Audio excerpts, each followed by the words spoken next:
Solo.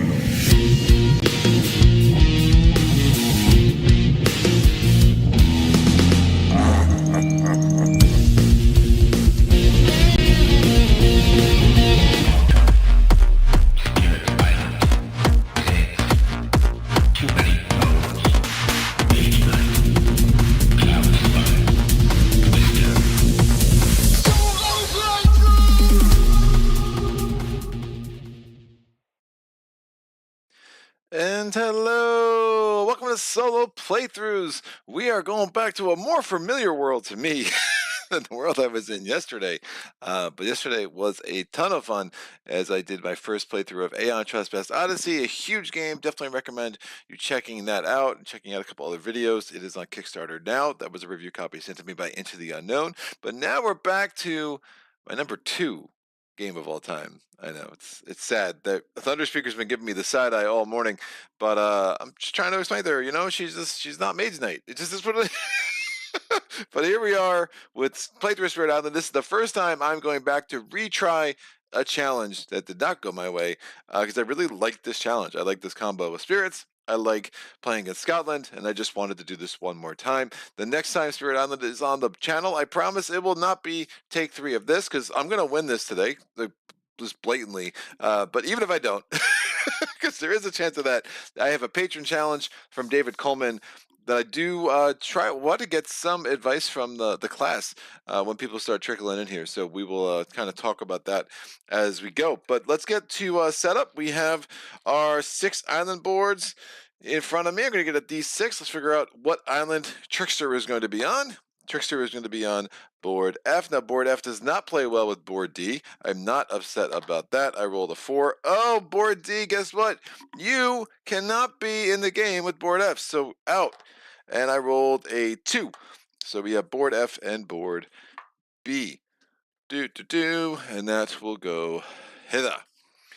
Someone can jump in the chat. Let me know the audio is good. Everything looks good on my end. Actually, remember to turn things on today. Just trying something new. All right, we have 2 cities in the land 2 on each board because we are playing in Scotland. We're going to have a city, a town in land 8 on board F. We will have a town in land 6 on board B. We're going to have our Sands Dahan in 1 and 3. We have our Mountain Dahan in 6 and 7. We have our Jungle Dahan in 5 and 8. We need one more up here. And then we're going to have our Wetland Dahan in 3 and 1. We're going to have Blight in 4 on both boards, and then we will need to get our Blighted Island card for the other 5 Blight. Steven, thank you, sir. Sounds good to me. That is all I need to know. All right, let me roll this D20. I rolled an 18. There's only 16 Blighted Island cards.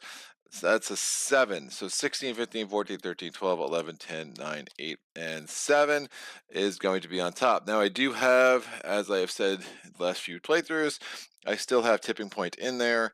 I will treat it as an optional card if it comes up.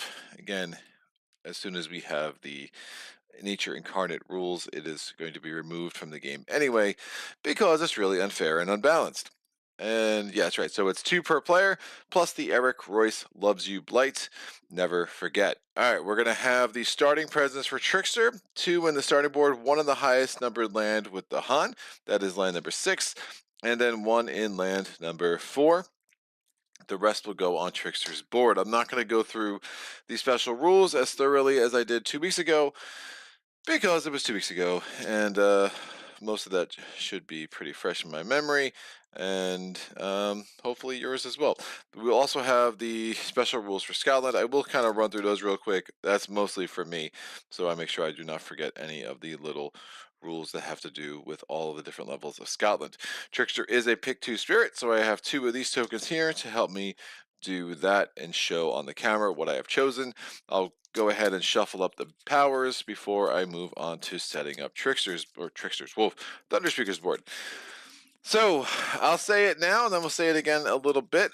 For David Coleman, his patron challenge, I'm going to be playing with Fangs and Shroud.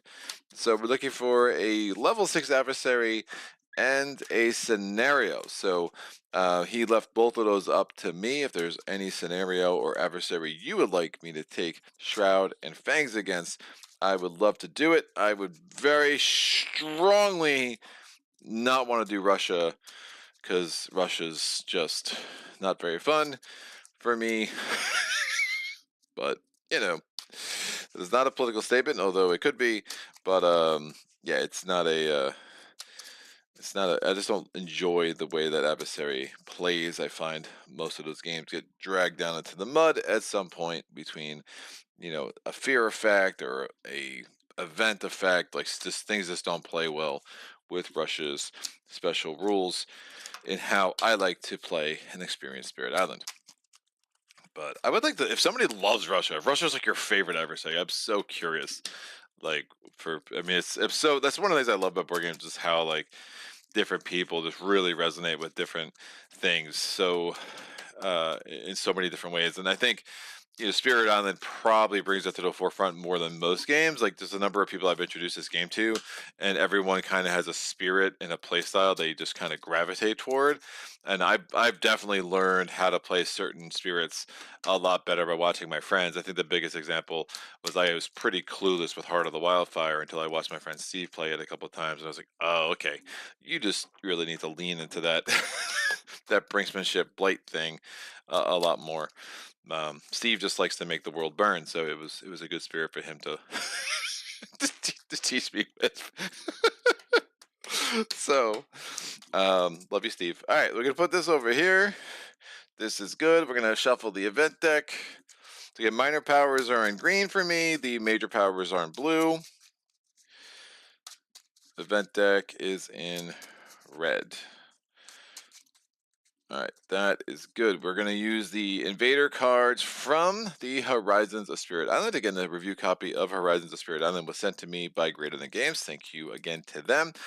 Horizons of Spirit Island is excellent if you want five more low complexity spirits. The board's nice. The new Invader deck is really nice. Extra components are nice. It by no means is essential, but it's a nice add-on to the game. If you want to have 29 spirits instead of 24, I would recommend it as a starter place to learn the game. I'm still very partial to the base game. I think the base game is a much better experience of the game, but Horizons does give you the chance to experiment with Spirit Island at a lower price point, with probably across the board more interesting low complexity spirits than what you have in the base game. So, I could see the argument going either way. For me, I still feel like Horizons is not the first step in Spirit Island that I would recommend for anybody, but it's an excellent option to have at the same point. So the Invader deck for Scotland's pretty wild. So the end result's going to be 1/1, 2/2, 3 coastal land, 2, and then 4 threes. So I'm going to roll a die twice. That level 3 card's going to come out. I'm going to roll a die again. This level 3 card is going to go right there. We're going to look at the level 2 cards. We're going to make sure we make sure we know what the coastal lands card is, so that will work. And then I'm going to take out, I'm going to roll a die twice again. I rolled a 4, so that card's out. I'm going to roll the die again. That's a 4, so there's 3 cards in my hand, so 3, 4 would be the middle one. We're going to put the coastal lands card on top of that. This level 3 card on top of that, and then these 2 level 2 cards on top of that. Remember, the level 2 escalation for Scotland can be pretty nasty. It really will kind of bully one board. So on a single board with the most coastal cities and towns, add 1 town to N lands with the fewest towns, and that is N equaling the number of players. So we're essentially dumping 3 times this game. We're going to be dumping 2 more towns in one of our 2 boards. That can have some pretty nasty effects if you're not careful. So shuffling the level 1 cards, or the Invader stage 1 cards, so that one goes out. And the last roll, that's a 1, and then these 2 will come on top. We'll do the initial Explore. I know I have not set up Thunderspeaker's board yet, but we will get there. So initial Explorer is into Montañas. That is mountains in Spanish. So we're going to have a Explorer there, Explorer there, Explorer there, and Explorer there. I have forgotten to put the starting beast on the board, so the lowest numbered land without a pre-printed setup icon is 7 on board F, and that is 5 on board B. And then we're going to have our starting disease in land 2. Woof. That's not good. That, my friends, is what we would say is not good. All right, we're going to go ahead with Thunderseeker's presence placement. She's going to have 2 presents on the starting board, and 1 in each of the lands with 2 Dahan. So 1 in 3 and 1 in 8. This will come over here. All right, the rest of the presence goes on her board. We need to set up the fear deck. The fear deck for level 6 Scotland is a 6/6/4. So let me shuffle all the fear cards.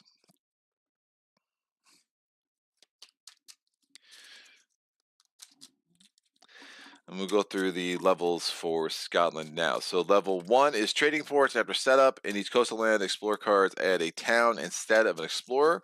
Coastal lands invader cards do this for a minimum of 2 lands per board. Level 2, seize opportunity. During setup, add a city to land number 2.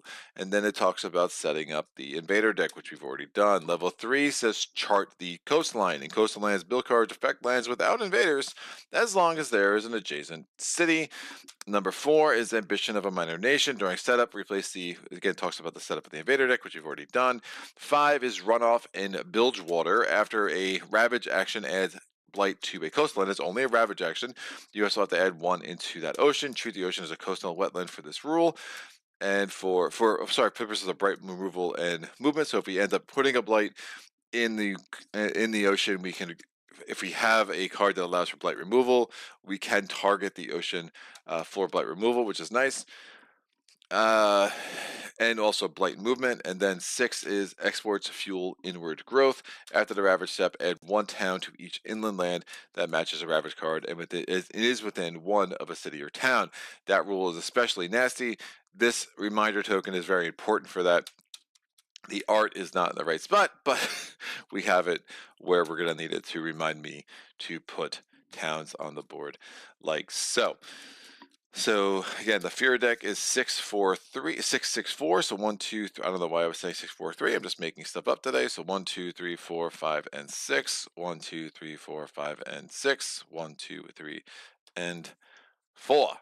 So that will go there. We have our tarot level dividers. Ding, ding, ding, ding. Fear deck is set. We have our unique powers for both of our spirits here, and I think we can go right into growth. All right, no comments. Assuming I've done everything right.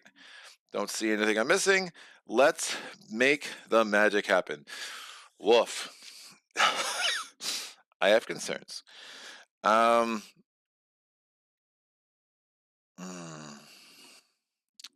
wonder. Yeah, board 2 is going to be super interesting. I wonder if I try some Incite the Mob craziness in 2. I can kind of deal with.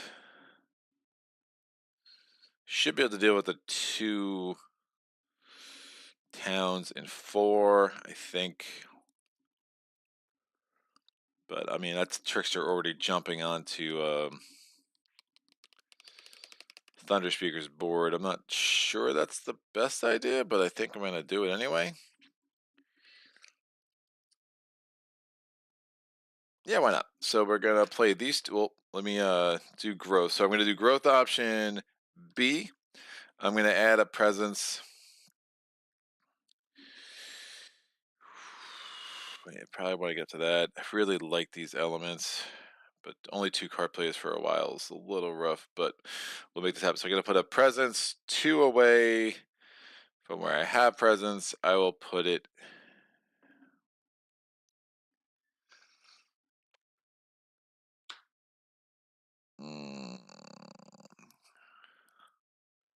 I'll put it here. Nope, that's not the right thing. Presence, Greg. I've played this game before, really. All right, we're going to put that there. Actually, I could just go more central. That probably makes more sense. And then we're going to do the gain energy equal to the number of card plays I have. I have 2 card plays, so I'm going to get 2 energy. I'm also going to get 1 energy from the presence track. And then we're going to pay for these 2 cards. Like so. We're going to do an element check. I have 1, 2 moons. We have 1 fire. We have 1, 2 air. It's going to check my, and I have 1 animal, and that's going to give me the second level of, let's see what happens. All right, that should be a pretty interesting setup. I don't hate it. Now we're going to go to Thunderspeaker. Thunderspeaker is going to definitely want to deal with that. So she's going to put 2 presents on the board.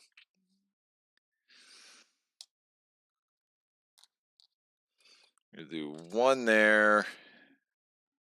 And 1 again, 2 away from, so she has to put a presence with range 2 from where she has presence, and it has to be into a land with the Han. So maybe they'll just start kind of getting over to each other's coasts. That could be an interesting, if we kind of split the boards instead of going board by board, we kind of just do this and this. Could be one way to really try to make this work. I have 2 card plays. I want to get 2 sun and a fire. I guess I can't do that. Woof.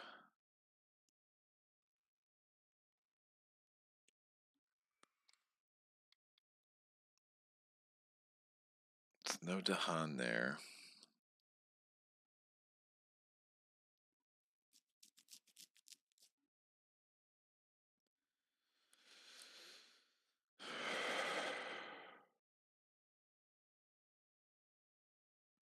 So I did this growth option.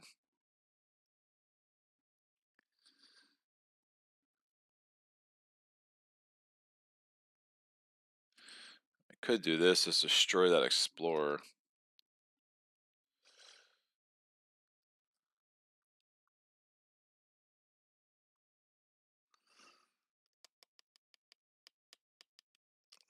I don't really hate that. Let me rethink this. If I just do 1 card play, I think I've now done twice. You do sudden ambush. Gives me 2 energy. I'd have 0 energy. If I could do that, get 4 energy next turn, get a second card play. That's interesting. Alright, I dig that. Then why am I not just adding 1 presence now, getting 4 energy this turn? That's also a good question, Greg. Because that's a better way to do it. Alright, so I'm just going to do 1 card play this turn. I'm really putting a lot of strain on Trickster here. Trickster could do it. I think this will be fine. So we're going to get 2 presents from the top track. And what I could do is actually just put 2 here, because it's 2 away from where I have presence. And I'll try to get this presence out of 8. It's not going to really do much in there. And I'm going to get 2 energy for the presence track, and that's going to give me the chance to play sudden ambush. And now I am broke otherwise. Do I like this?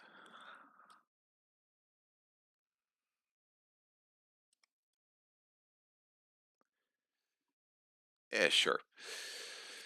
This will work. We're going to do an element check. We have 1, 2 air.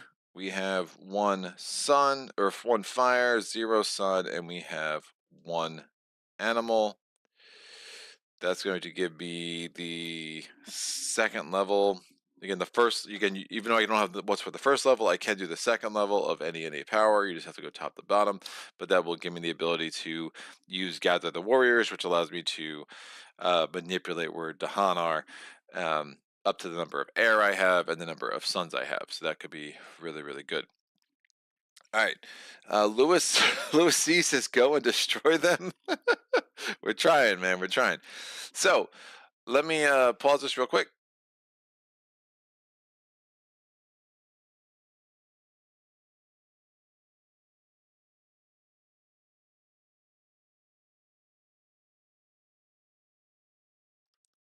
my normal sinus revolt as I start one of these streams. So I have one fast power, two fast powers. So let me do Trickster's fast powers. We're going to do Let's See What Happens. So I'm going to discard minor powers from the top of the deck until I get one that targets a land. Uses text effects on target land immediately, ignoring all normal range and targeting restrictions. All up to restrictions must be used as max. Treat all ores as ends. I could target a land one away from where I have presence, and I'm always scared to do it on a land that has blight, because if there's something that adds blight, we're not going to have blight cascade. But if there's ever going to be a time for that to happen, it might as well be early.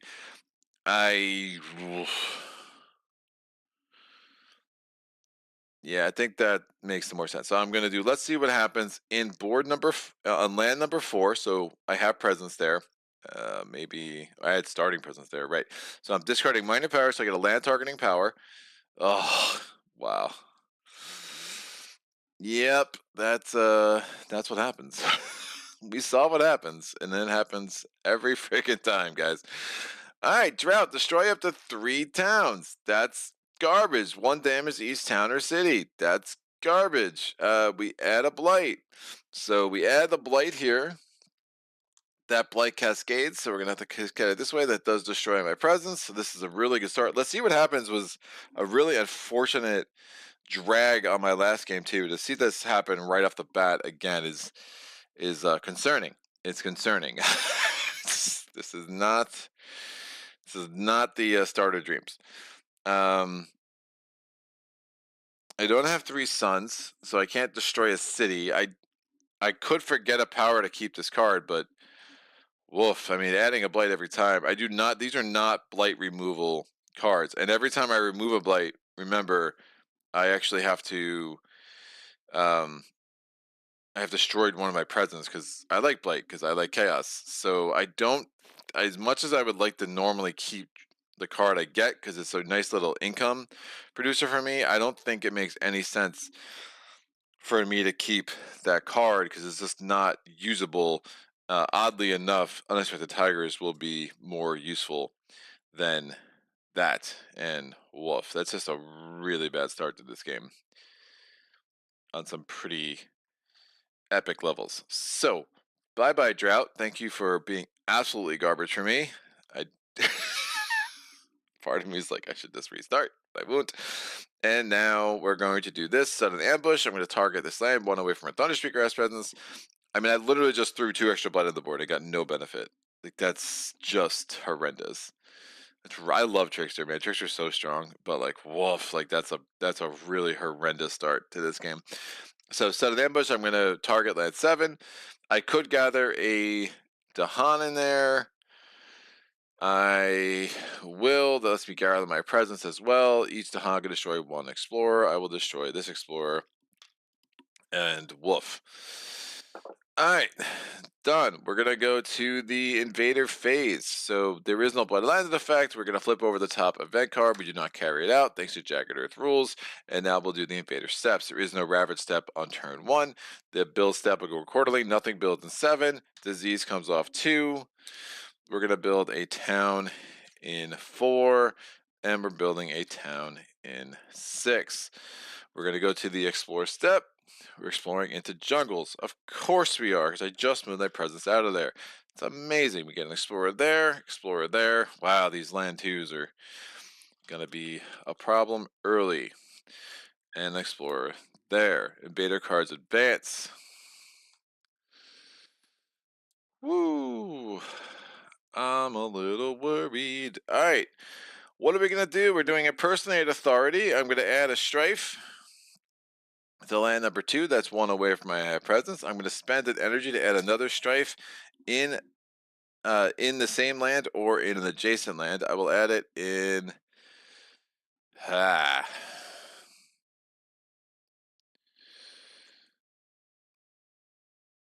There's like no point to adding this, is there? I'm actually not going to do it because there's really no point. Now I'm going to do 1 invader with strife. It's going to deal damage to other invaders in this land, and 1 fear per invader. 1 extra fear per invader destroyed. So this city's going to do 3 damage to this city. That's going to wipe that out. That's 2 fear plus an extra fear because of the rules of Incite the Mob. And I did not put another strife on the board, so I'm going to keep that energy because remember I got 1. I got 2 energy plus 1. I only spent the 1, so yeah, which is going to make up a little bit for the fact that I didn't get the extra energy for Let's See What Happens because that card was utter trash. I'll tell you how I really feel later. All right. Well, great. We're going to gather the warriors. I have no sun, but I can gather up to 1 Dahan. So let me gather a Dahan back here with my presence because I'm going to probably want to lead the Furious Assault there next turn. Oh, that's so stupid. No. No. I have 2 suns. I will gather. I have 2 air. I'll actually gather 2 Dahan into there, and I will not put my presence in there. I'll leave my presence over there in 3. But yeah, I'm very much not set up how I want to be with that card coming out and things getting jacked up a little bit. So this is a pretty rough start to this game. I'm not gonna lie about that. All right, but why would I? Because I am not a liar. All right, let's move on. We're gonna go to turn 2, and hopefully things start turning around quick because we don't have that much margin in these level 6 games against Scotland. Remember, we're gonna already have the stage 2 escalation. We know that for a fact. So we're gonna get inundated with towns pretty quick. I just don't see drought as a good overall strategy in a game against Scotland. Oh wait, explore. This should have been a town. Woof.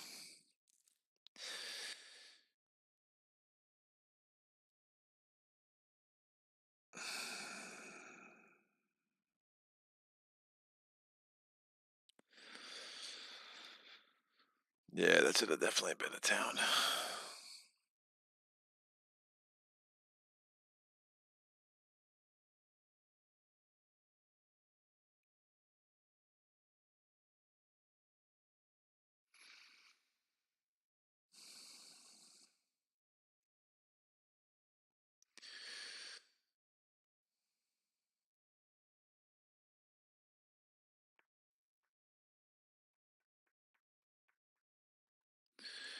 All right. Well,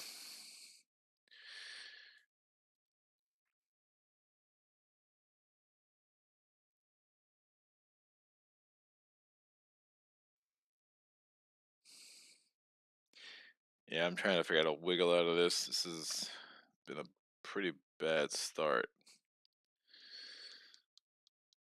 We're going to add a presence. I think I just do growth option. I think I just do top track until I get to that any, just to give me some flexibility here. So I can start triggering 102 and then fight and the like. I'll just have 2 card plays for the first 3 or 4 turns.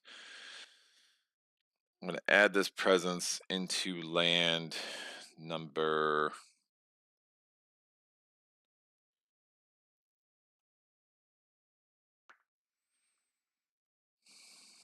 I could hope for it if. Oh man, I mean, I could risk over enthusiastic arson in 4, but if it has a fire, we're adding 2 more blight right off the bat. We're going to blight an island super quick. Also, the fend power doesn't do much for me. Well, right, if I could try to get the fend power with let's see what happens there, that could be super nice. I don't have the ability to add fast strife.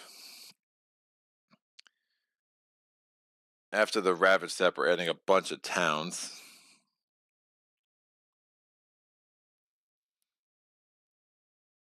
That only affects inland lands.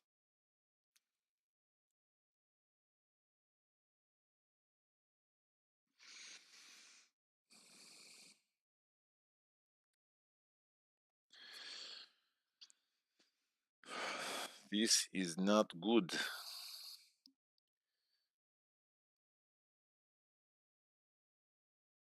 Yeah, if the event adds extra damage inland too, I'm in serious trouble. But I mean, if this really goes bad quick, we'll just totally reset it. Is kind of where I'm at right now. So I'm going to add this presence within 2 of where I have presence. I'm going to add this presence in land number 1. Gives me access to land 6. Oh, I could do that. Over enthusiastic arson there. Oof. That blight cascades, though, that's really bad.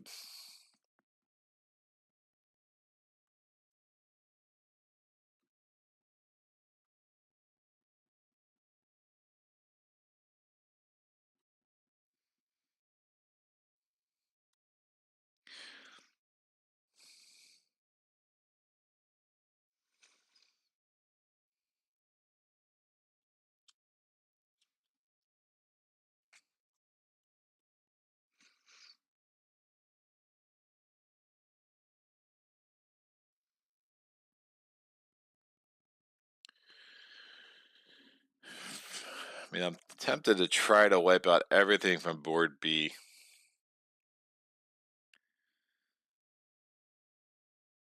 I get over-enthusiastic arson there, but the problem is, I mean, we're looking at serious blight problems. What is this?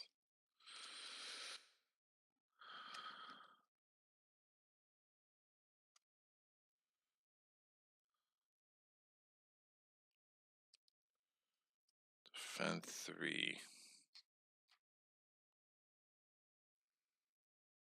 Oh, that's interesting. I can't get range to 6. Woof.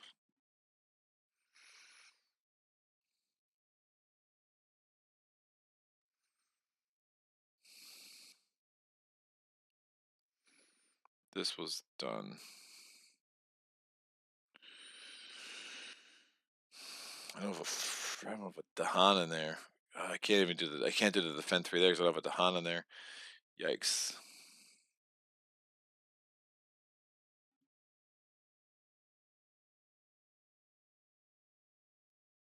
Like the only way I get 4 energy to do because I'm thinking about maybe doing manifestations of power and glory there, which would be pretty sick.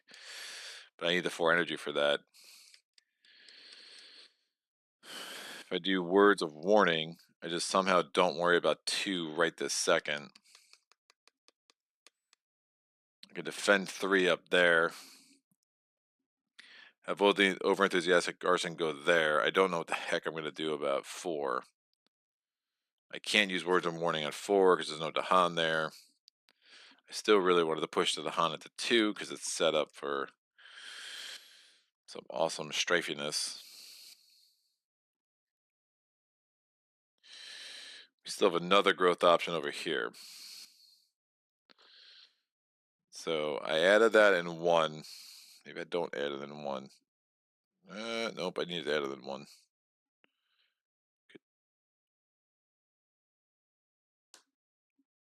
Yeah, I'll add it in 1. And then we're going to play. I'm going to get 2 more energy.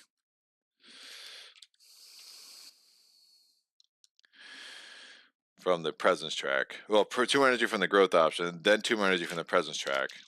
We can start maybe grabbing some majors. And then we're going to do an element check. We have 2 moon, 2 sun, or 2 fire, 1 air, and 1 animal. That is going to give me the. Oh, I need 2 air. I don't even have. I don't even have. Let's see what happens. Woof. Well, that's not good. Let me not get the growth. Let me get a power card. Unexpected Tiger is just so lame, dude. Oh, that would have been perfect. Of course, none of these have fire, so I took off the. That would have been perfect for let's see what happens, and over enthusiastic arson. So I'm getting a power card as my second option over here. So we get flow down river, blow down wind. 2 away from I have a sacred site. Push up to 1. Explore town or blight.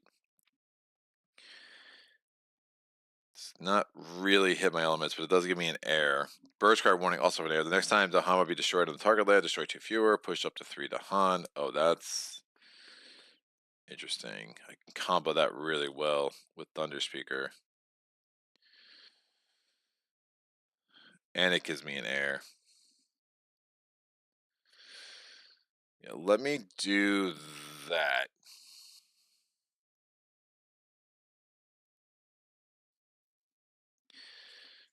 And I put the 2 energy back, and I'll place that energy there. And I'm not playing Unexpected Tigers. I really do want, let's see what happens, which is why that any is so important. So that's out. Now I can do my element check. We have 1 sun,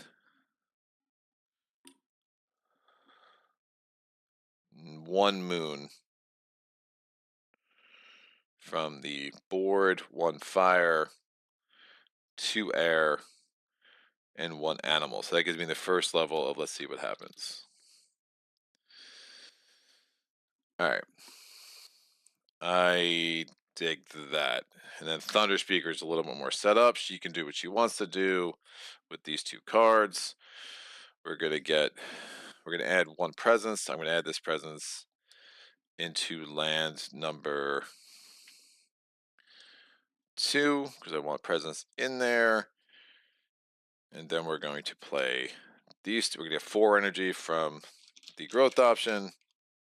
We're gonna get 2 energy from the presence track. And we're gonna have a 3 and a 1 and 2 energy left on my board. We're doing an element check. We have 2 sun, we have 1 fire, we have 2 air, 3 air actually goes to the board, and we have 1 animal. That's going to give me the second level of Gather the Warriors and the second level of Lead the Furious Assault. Cool. So we're gonna do Thunderspeaker. We're gonna do Grinning Tricksters first. He's gonna target a land 3 away from his presence that has Dahan, and he's gonna push 1 Dahan, and he's gonna push that Dahan there. Words of warning: we're gonna target a land that has Dahan, and we're going to defend 3. And during Ravage, the Dahan will deal damage simultaneously with the invaders. These are all slow powers. We're going to do Over Enthusiastic Arson. We're going to do that on land 6 on board B because we have 1 away from where we have presence. We have presence in land 1 on board B. We destroy this town.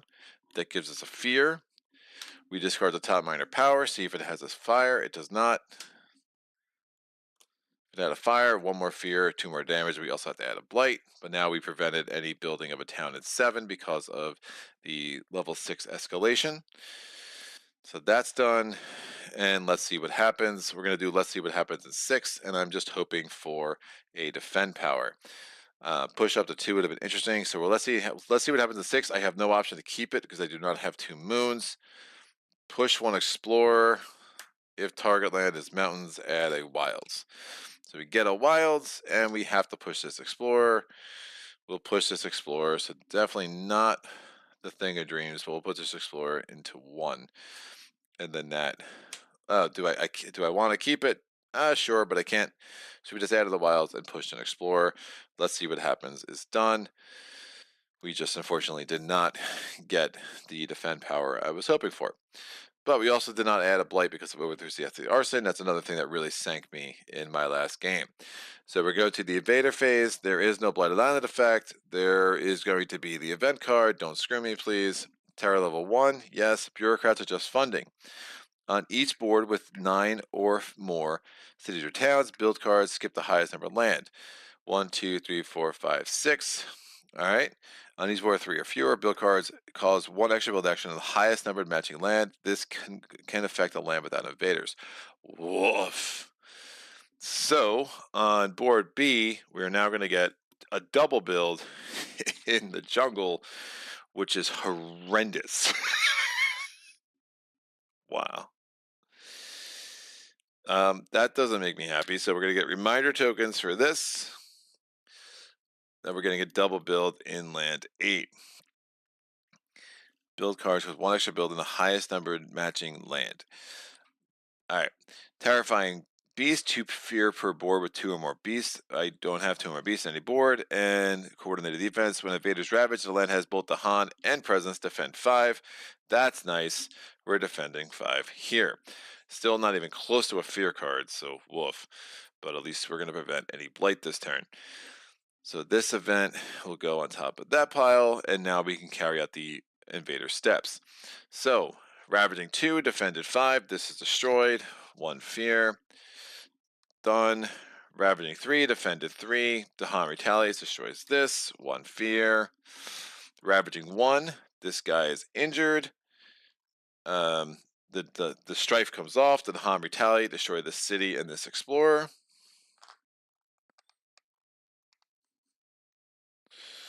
And my city's a little bit of a collapse over here. That's 2 fear, so first fear card is earned. No remainder. Fear card down. So board B is looking super clean, except for that's about to change in 1 second. This can come off, by the way. And there was nothing to ravage in 7. We now go to the build step. We're going to build here. These is going to come off here. We're going to build here. And we will double. Oh, after the ravage action. Hold on. After the ravage step, we have to add a town here. Add a town here. No town to add there. No town to add there. All right, we're really just trying to consolidate stuff onto board F at this point. Now we can do the build step. We're going to add a town here. Disease comes off here. We're going to add a town here, and then we double build in the highest number of land, so we get a town and a city. Woof. Invader cards advance. Nope, we have an explore step too, Greg. Keep getting ahead of myself. The explore step. The escalation happens immediately on the single land with the most coastal cities and towns, obviously land F. We're going to add 2 towns to the lands with the fewest. So inland lands. No, inland? Inlands are the fewest. So we have to add a town here. We know we're exploring into wetlands, so I'm going to add a town here. And now we go through with the exploration. We explore into here. We explore into Wolf. I could have done here and here. And then we explore, because this is going to be a mess anyway. So then we explore here, just an explorer. I think makes more sense. We explore here, and we do get 1 explorer into land 6. All right. So again, we added 2 towns, and then we explored. The exploration action itself added 2 towns and 2 explorers. I had 3 towns, lands that did not have any towns, so I chose these 2 towns. And that way that explored with only an explorer. We kept all the towns kind of in the coast. It just seemed to make a wee bit more sense. Woof. Yeah,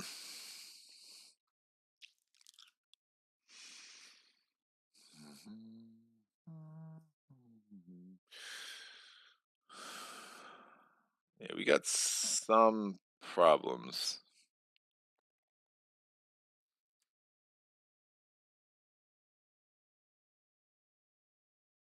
But should be able to make this work to some extent. I can wipe out everything in 2.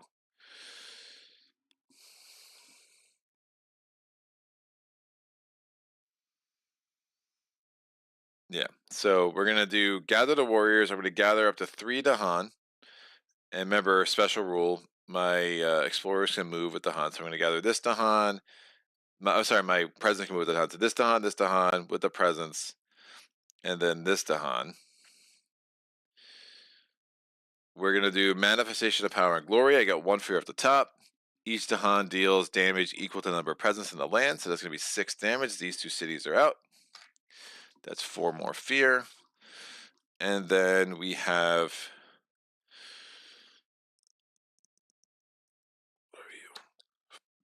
Then we have Lead the Furious Assault.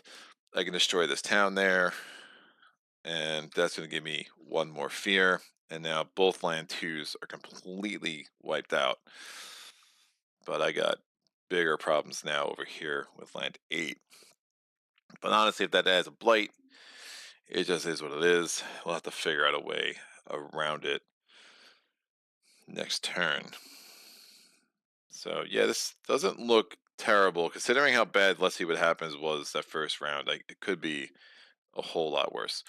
So that's the end of the round. This Dahan heals. This comes off. This goes here. There. Discard all cards.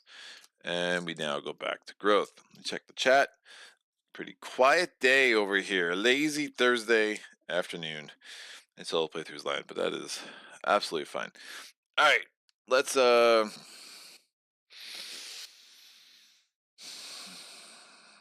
figure out what I want to do. We're gonna reset my growth options.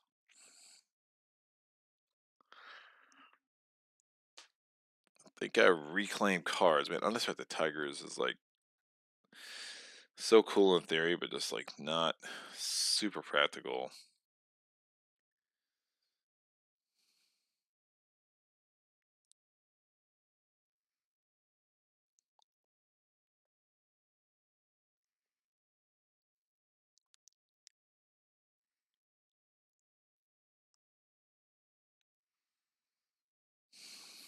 Eight's risking a blight. Remember when the Han's destroyed by a Ravage, that could be a problem for Thunderspeaker. She starts losing presence, which isn't great.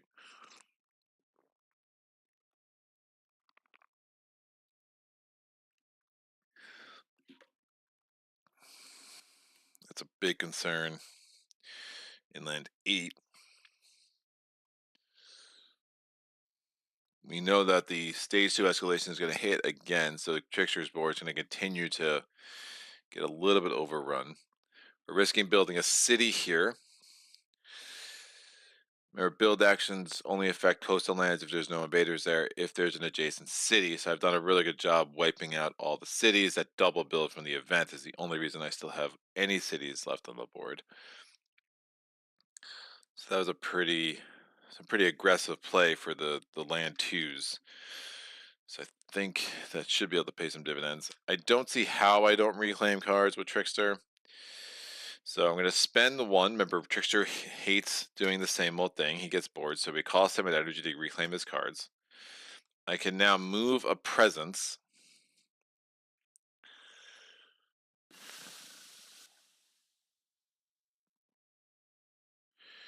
I can overenthusiastic arson 5. That doesn't build this. Oh, it's ravaging. I can still overenthusiastic arson 5. I could overenthusiastic arson 8.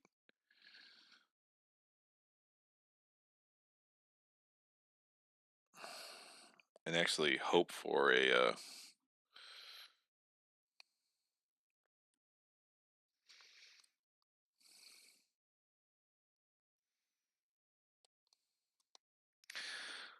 oh wow, Birchcry Warning could be really cool.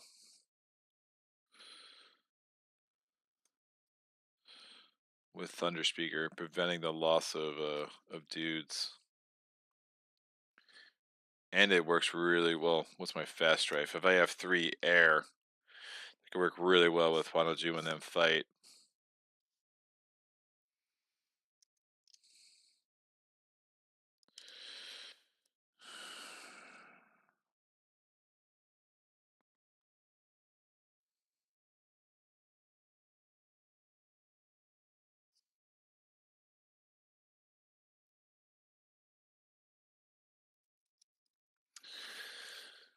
Ooh, where am I gonna move anything?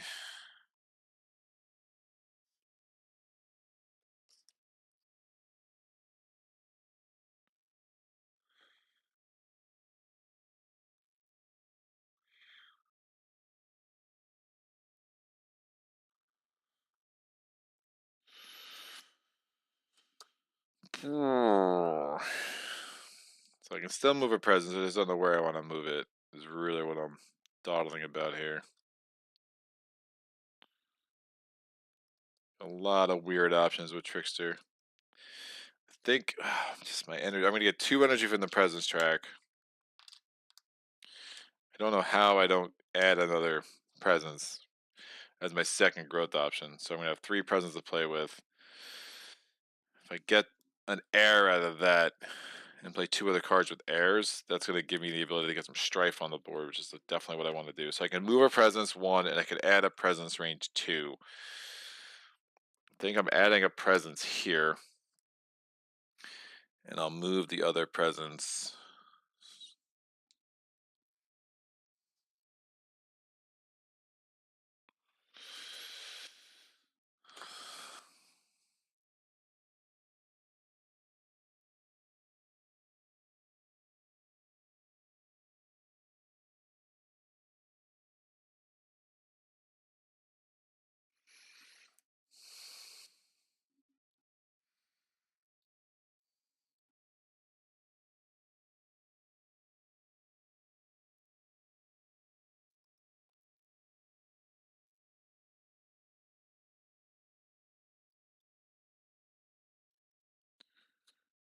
I don't want them to build a city there, but it's not the worst.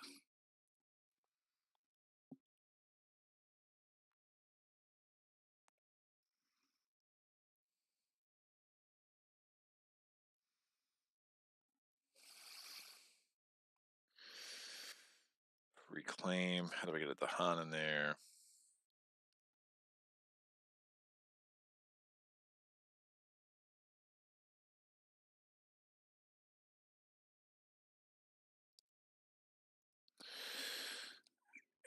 Yeah, we'll move this presence.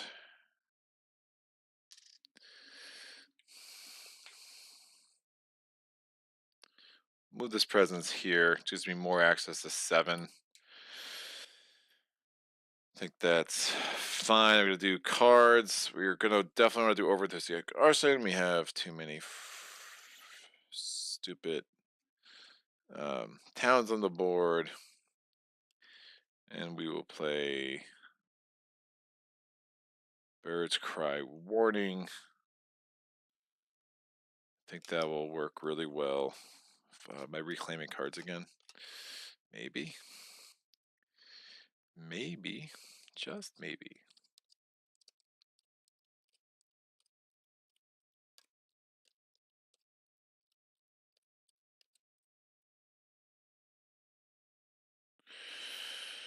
It's crazy that went from 0 towns or cities to 2 towns just with the Escalation and the Explorer. Alright. This and this. I've not done the forget a power to keep the card to get the extra energy thing once, which isn't great. But it's just going to have to work the way I have to play this game right now. Cite the mob. Oh, man, I haven't done that yet. I feel like I'm behind. What level is Scotland? Says Jason. Tony says he's playing level 6. Thank you, sir. Alright, we're going to put this here. We have 3 air, 1 moon, or 1 sun, 1 moon, 1 fire, 1 animal. So that's going to give me the first level. Let's see what happens. It gives me the second level of why don't you and them fight.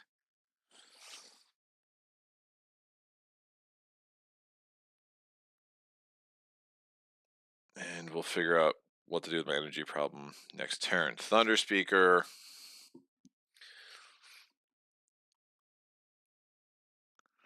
Yeah, I really want to clear out board B. I feel like I'm not preventing builds, I'm just preventing ravage problems, and that's not always a great strategy. I'm just hoping for fear cards that give me some help. So we are gonna recool. Not getting presents out that way.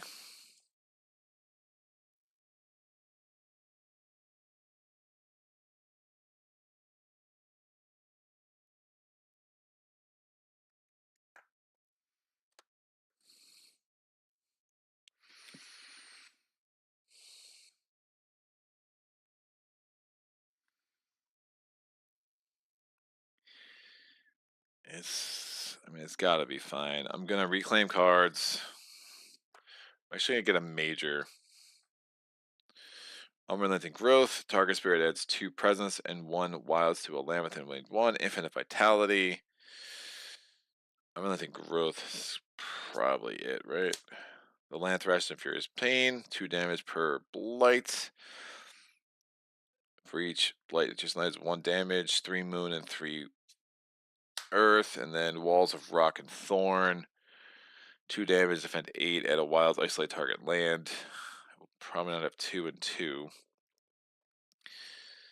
Yeah, Unrelenting Growth. Getting rid of Voice of Thunder. That's the first card I'm getting.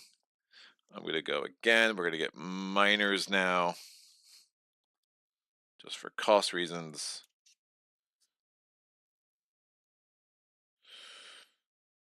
Devouring Ants is interesting. Golds of Lore is interesting. Confounding Mist gives me a nice little defend card.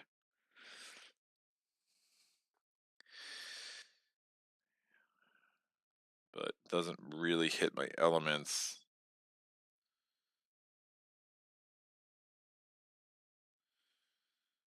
Destroy one to Han is silly. It's very not thematic.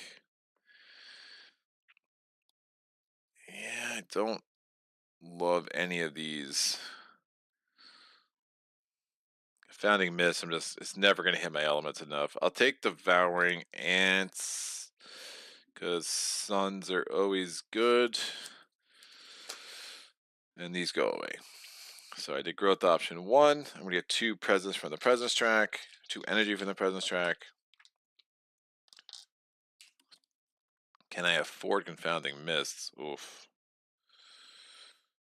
Or Unrelenting Growth? No, I cannot.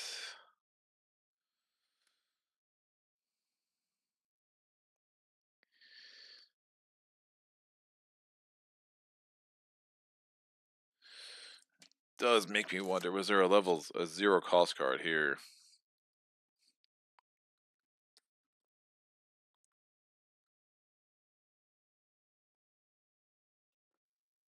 I'd immediately get those elements. Woof.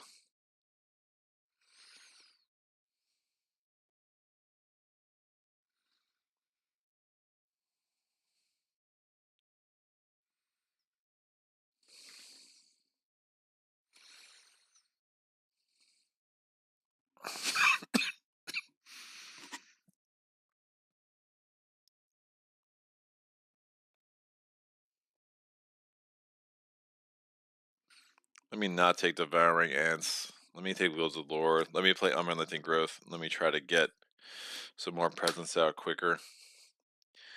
I unlock that. That's going to give me that power. But now I'm not defending. Woof. Was Confounding Mist a 1 cost card? Yeah, it was. Yikes. I wish I had 1 more energy.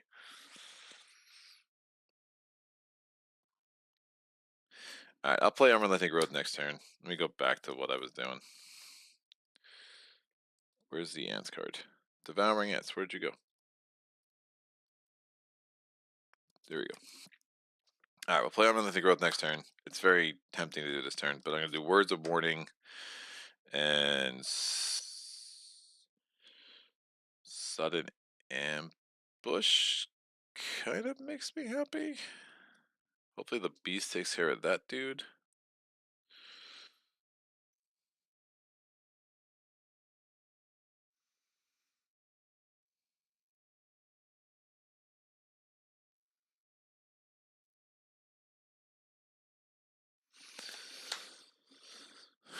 Alright.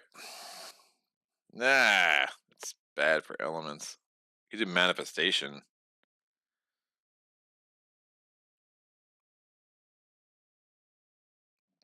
Where the heck am I moving my dudes? If I do Manifestation again, I could pretty much wipe out what I want. And it gives me Lead the Furious Assault 1 more time. And then I can get myself the 4 energy next turn. With that, I won't be worried as worried about getting presence out, because I'll have Unrelenting Growth. So I think this will work better. So we're going to get this 3 put those 3 ones in there for a 3. We have this. We'll do an element check. We have 2. We have 1. We have 3 air. We have 1 animal. This is going to go here. This is going to go here. Let's do Bird's Cry Warning. We're going to push these 2 to Han. We're defending. We're going to do defend 3 there with Words of Warning.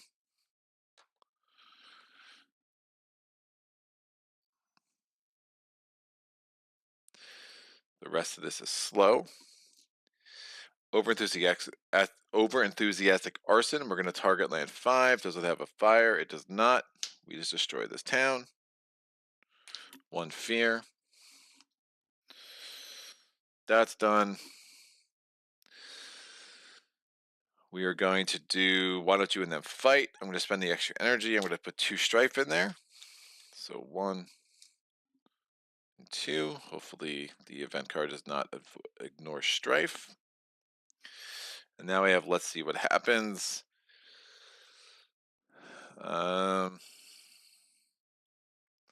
When am I pushing this sucker out of 1? It's a little gambly.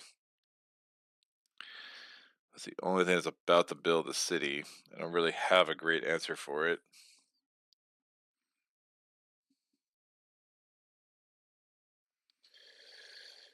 Oh, Trickster's board's about to get ugly. Alright, let's see what happens in board. In land.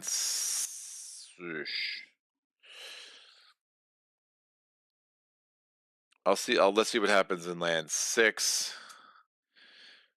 There we go. So I ignore everything else on the card. It's a land targeting power. I destroy and explore. That works. I add a wilds. And I defend 2. Rage or Sharp Undergrowth. I do not have the second moon to be able to keep this, so I don't even have the option to forget a power and get an energy. Alright, that will work. Alright, mission, operation, wipe out Thunderspeaker's board and then figure out Trickster's board later is in full effect. I'm still upset about that first. Let's see what happens. That was really bad. But Trickster, the other ones have gone well. So again, the any elements you can choose at any time during a turn to make it whatever element you want, but once you choose it is that element for the rest of the turn, so you did not have to do it in the spirit phase. I did do it in the spirit phase. I wanted it for the why don't you and them fight, because I wanted that in the fast power phase, and that worked out fairly well. We are going to go to the adversary phase. And in the adversary phase, again, there is no Blood Landed effect. We're going to pull off our first event card. 1 more fear would be nice, because then we'd have 2 fear cards. Could be helpful. Hard-working settlers. The latest round of settlers are regrettably diligent, focused, and curious. You may act cautiously in the background, push up to 2 Dahan, add a town to a land without 1, and that's on each board, and then immediately ravage in a land with the most invaders that matches a ravage card. Woof. Or create unnerving distractions at the cost of piquing their interest. Ravage cards skip up to 1 matching land on each board. Players choose which. It's up to, so you don't have to do it. 1 fear per player. And then remove the bottommost stage 2 and stage 3 cards. Yes, we will shorten this game. It is absolutely the right choice in most situations. So now we know that it's stage 2, stage 3, coastal lands, and then 3 stage 3s. I am fine with that. We also get 2 fear, which gives me 2 fear cards this round instead of 1, with a remainder of 1. And we get to skip up to 1 ravage. We won't want to. There's really no place to do that, and that's fine. Beast prey on the injured. This turn, beasts also count as the Han, and then each board destroy a damage evader in a land. I'm sorry, beasts can also count as badlands. These 4 destroy a damage evader in a land with beast. Again, that is a shroud special. It does not often trigger when you're not playing a shroud, and I don't really think I've ever pulled that card when I played a shroud, but one day I'm going to do it, and it's going to be glorious. We're going to resolve our earned fear cards. We have 2. Dahan on their guard. Lands with Dahan have defend 1 per Dahan. So yeah, we're defended everywhere we need to be. That's fine. And then the next one is Dahan threaten. Each player adds a strife to a land with Dahan. Again, that does not trigger a real flare for Discord, because it's not my power. But I'll add a strife here. And I will add a strife to here seems to make the most sense of things, and sure. All right, we are ravaging. Well, maybe.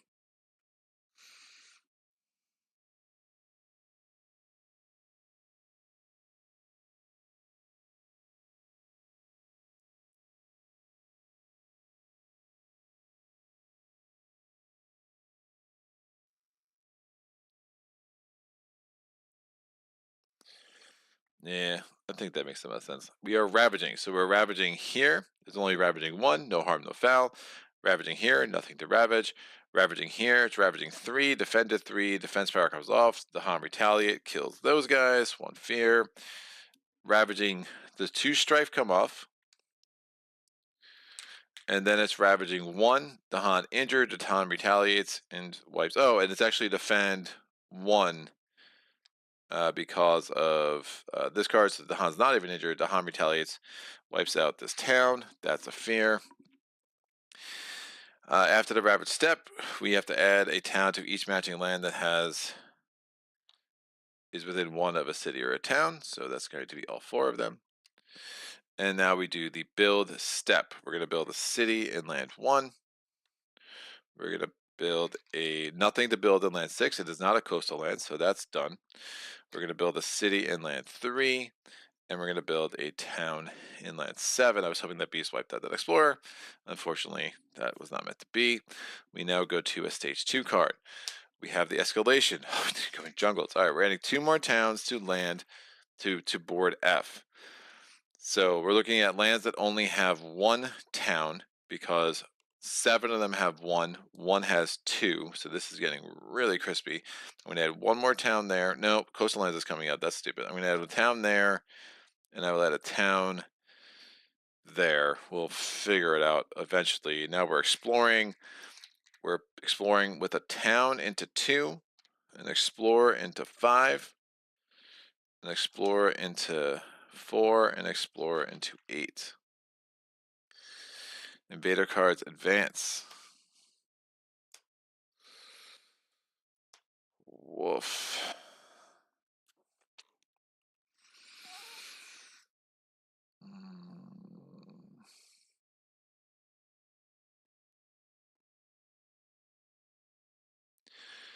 Kind of stuck to choose between. Do I wipe out 3 and just not worry about 8 right now? 8's gonna build, or do I try to wipe out 8 because the way that escalation works? Oh, and it's only inland lands that get the extra, so this does not get a town. Yeah, this does not get a town.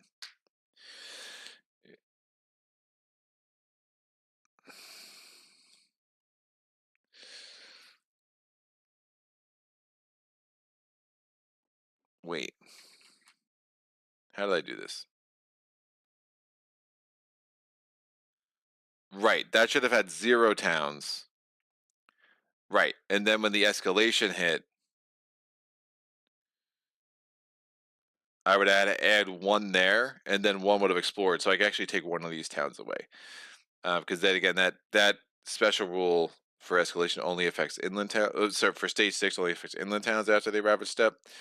So it would have been 1, 2, and 3. So one of these things should not have had a second town. I'll take it out of 8. So again, just to be clear what happened. So I added a town there and there. I added 4 towns on the board for stage 6, and I added 2 because of the escalation, and then I added 1 coastal town because of the exploration. I should have only added 3 towns because of level 6, so that's why I just had 1 too many towns on the board. And then when the escalation happened, I had to put a town there because that land had 0 towns. So that would have been one of the 2 places that got a town because of the escalation. 1, 2, 3, 4, 5, 6, 7. I could wipe out everything in 9. I think that makes some sense. in 3. And I wipe out the town in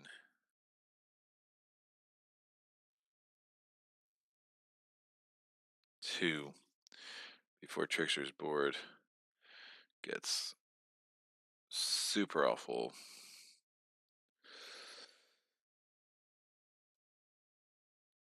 All right, we're going to do lead the Fury's assault. We're going to wipe out this town. That's a fear. Then we're going to do gather the warriors. So that's done. We're going to gather the warriors. Oh, if I could get another Dahan in there, I could have killed 2 because it's destroy 2 for every.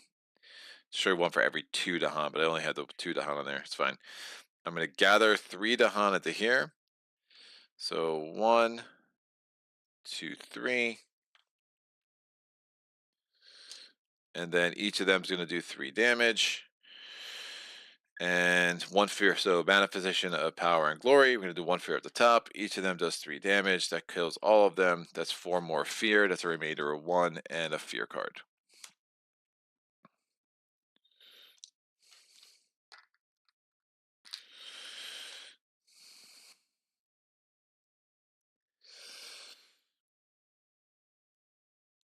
And now we just got Ravage there, Ravage there. The beasts have not done much for me. We still have, hopefully, a let's see what happens. Defend power coming up. But all this energy goes away. This is out. This is out. Reset the elements. And now we go to growth. All right. Thunderspeaker is adding 1 presence from the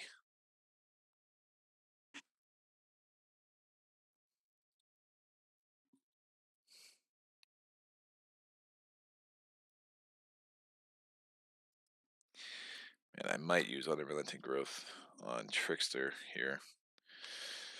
Trickster could definitely use 2 off the bottom like crazy.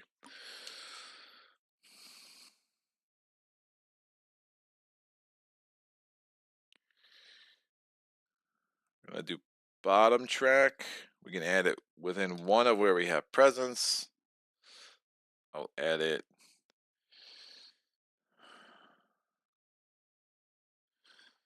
There is going to be no stage 2 escalation, but remember it's going to be a stage 3 card. We will add this here. And that's still 2 away to that. I think that makes the most sense. I'm going to get 4 energy from the growth option. I'm going to get 2 energy from the presence track. I'm going to play 2 cards. I'm playing Unrelenting Growth, and I'm going to play Devouring Ants.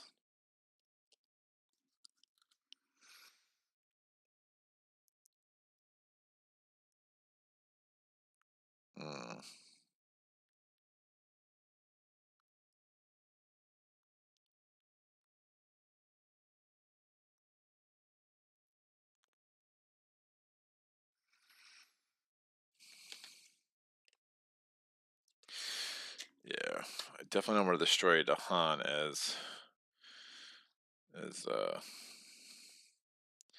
Thunderspeaker, but we should be able to make this work. So element check over here. We have 2 sun. We have 1 fire. We have 1, 2 air. Nope, just 1 air. Wolf, none of the cards, and 1 animal. That's going to give me the 2nd level of Gather the Warriors and the 2nd level of Lead the Fury's Assault. All of that is slow, so we will not worry about it until the slow power phase. We're now going to go to Trickster. Trickster has, again, growth 2. We definitely need some more energy. So we're going to have 2 card plays. We're going to get 1 energy per card play, so 2 energy from there. I'm also going to get 2 energy from the presence track. We have this any element thing, so we're going to want to make that work for us. And I think Impersonate Authority is just the obvious choice with Incite the Mob. That's going to cost 1. I'm going to make this a air again, which will give me the Why don't you and them fight? And we're the rest of our element check. We have two. We have one sun. We have two moon. One fire. Two air. Well, three air. And two animal. It's going to give me the second level of let's see what happens. Because I'm really curious. I want to see. All right. My second growth option over here, though, is we're going to add a presence. We're going to add a presence from the top track. What's that fire doing for me? Nothing. Nothing great. That's fine. I still want to get the 3 energy per round. And we will add the presence with range within range 2. I will add this presence. So,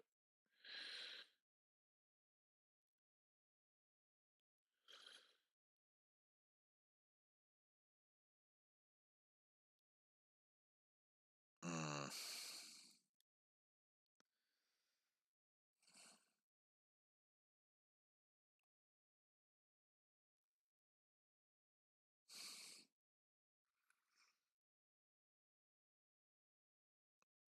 strafe everywhere, man.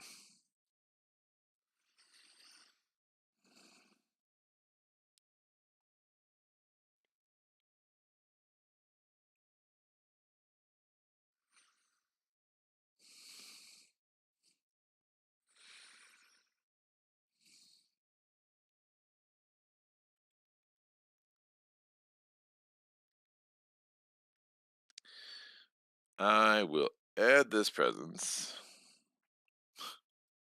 8 is gross.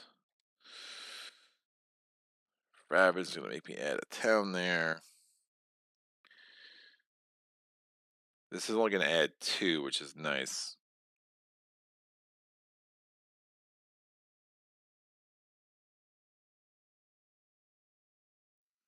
Yeah, the level 6 is only going to make me add a town there and a town there. Probably should get more presence on my board. I haven't needed a sacred site yet, but that's gonna change at some point. I'll put this here just to give me some more reach on my own board. I think that makes the most sense. So why don't you and them fight? I'm gonna add a strife. I'm gonna spend an energy to add another strife within range 1. So we're adding a strife onto the city, and we're adding a strife onto this town, which is within range 1. Let's see what happens.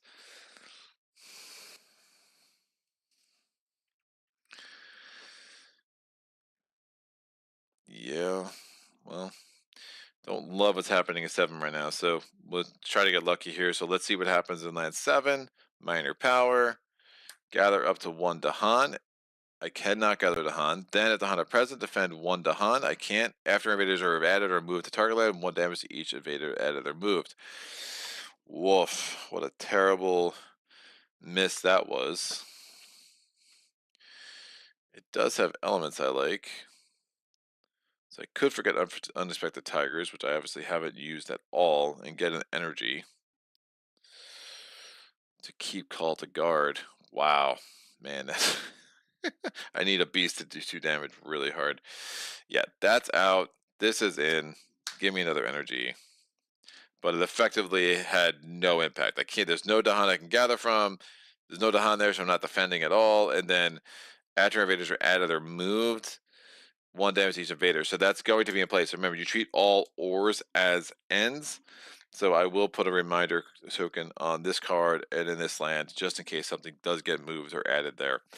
We will be able to do 1 damage to it. So that's that, man. Oof, let's see what happens. Has been more missed than anything 2 games in a row. That is not great. Invader phase, no blood allowed effect. We're gonna get the event card. So, oh man, Terror level 1 in each land. With Dahan, 1 Dahan, and 1 city or town do not participate in ravages. That was killing me last game too. So This Dahan and that city don't participate in ravages, which means that the strife on that city will stay, but it also means that the Han will not retaliate. They just don't participate at all, so I'm going to put a reminder token on here. There is no strife in any other wetlands, and the wetlands are the ones that are ravaging. Prey in the Heedless in each land with beast, 1 damage per beast, so that's going to... that's not great. I'll do 1 damage to that town and hope I get lucky with the fear card I have, with like another damage or something. And then speak of the spirit's anger for each board, 1 fear if any Dahan are in lands with cities or towns. That does apply on both boards, so that's 1 fear per board for 2 fear total. We're going to go to the fear card. And what? Dahan Enheartened. Each player may push 1 Dahan from a land with invaders or gather 1 Dahan into a land with invaders.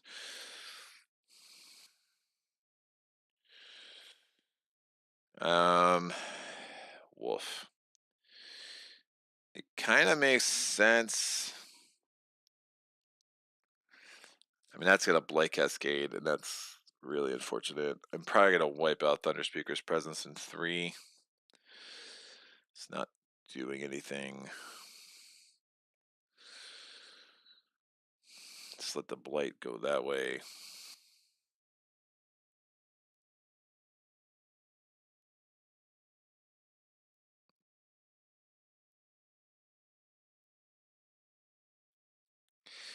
So I can gather, push 1 Dahan from a land with invaders, or gather 1 Dahan into a land with invaders. I will gather this Dahan there to wipe out that town. And I will push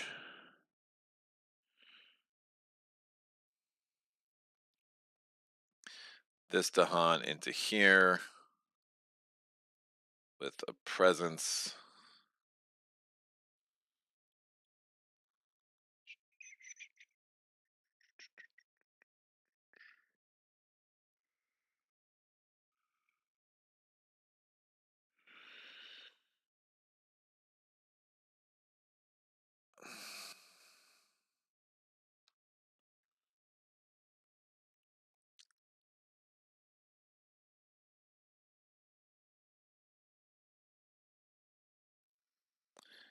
Yeah, I think that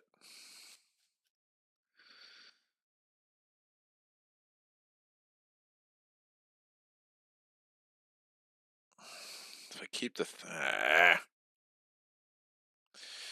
yeah, I got it down in there. I'm just looking at like devouring ants and needing a sacred site and how it like destroys a Dahan, and I don't want to destroy a Dahan. But I think I'll have a way of not. Let me do this actually. I'm going to move this Dahan to here, so I can put a sacred site here, and then I can get devouring ants into 5, which will help. Maybe, sort of. Maybe sort of. All right, let's do the rest of this. All right, so we're gonna do Ravage Step, Blight Cascade. This and this destroys this presence from Thunderspeaker. Let's not get lucky there, so that sucked. Oh well, I still have, if something gets pushed or moved or added, this 1 fear to it, 1 damage.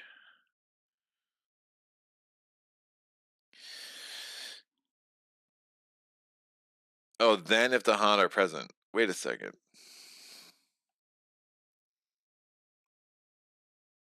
The font are not present, so neither of these apply. Like thematically, it wouldn't make any sense. So yeah, even if something's added there, it's not going to do damage to it because there's no Dahan present.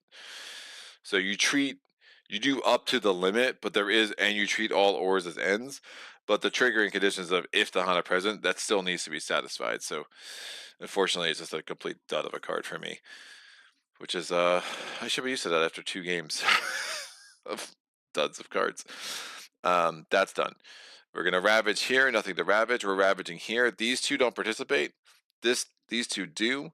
So this strife comes off, this Dahan retaliates, wipes out that town, that's a fear. The strife in the city stays because it did not participate in the ravage. This comes off, it goes here. So that's done, there's nothing to ravage in 6. After the ravage step, inland lands within range 1 of a city or town get a town. So both of those get towns, or both of those get a town. That's it. This is a coastal, that's coastal. And now we go to the build step. We're building a city. We're building a city. We're building a city. I'm saying this way too much. And we're building a town. Too many cities. So you want to build too many cities. That's fine. Explore step. Oh, just getting smushed, dude. Wow. Jungles and wetlands. Who's surprised? Yikes. So let's review, class. It's been jungles, wetlands, jungles, wetlands. All just for good fun. So we get a town here, a town here, a town here. So that's 3 of the 8 lands. The other 5 lands, we get an explorer here, we get an explorer here, we get an explorer here. This wild comes off 6, and we get an explorer here. Invader cards advance. There is no escalation because it is not a stage 2 card. Again, there will be no more stage 2 escalations actually because we have coastal lands and then we're back to stage 3. Yikes.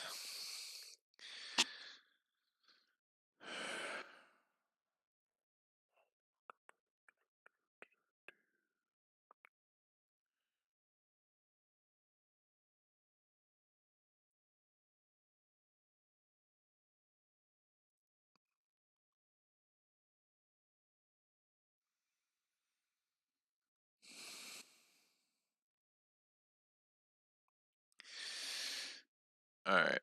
Wow. That's a lot of jungles and wetlands. That's a lot. We're going to incite the mob. Nope, we're going to do impersonate authority. We're going to spend the extra energy. We're putting 2 strife and land 8 on board B. Now we're doing incite the mob. 1 fade over strife. Deals damage. We're going to kill this town and this explorer. That's 1 fear for the town and then 1 fear for each of the 2 invaders that were destroyed. So 3 fear total. And that's done. We are going to do exciting things here in Never Never Land. We are going to use Unrelenting Growth on Trickster because I think Trickster needs more cards and more energy and more cards and more money. Trickster needs a lot of things. 3 energy versus 2, is it worth it? No, we're gonna do Unrelenting Growth. So any spirit adds 2 and a wilds 1 away from the AI presence. We'll add these 2 to land number.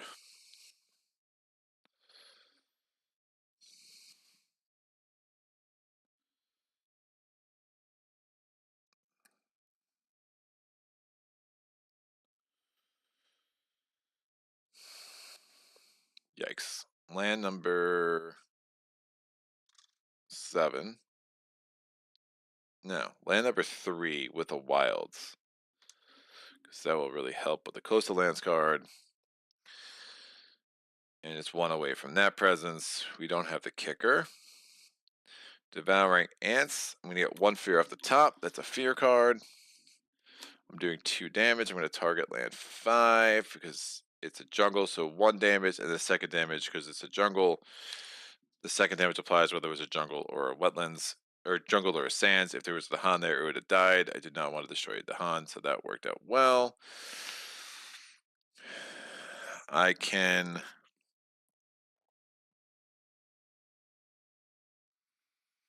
oh, that's interesting. I like it. I'm going to gather up to 1 Dahan.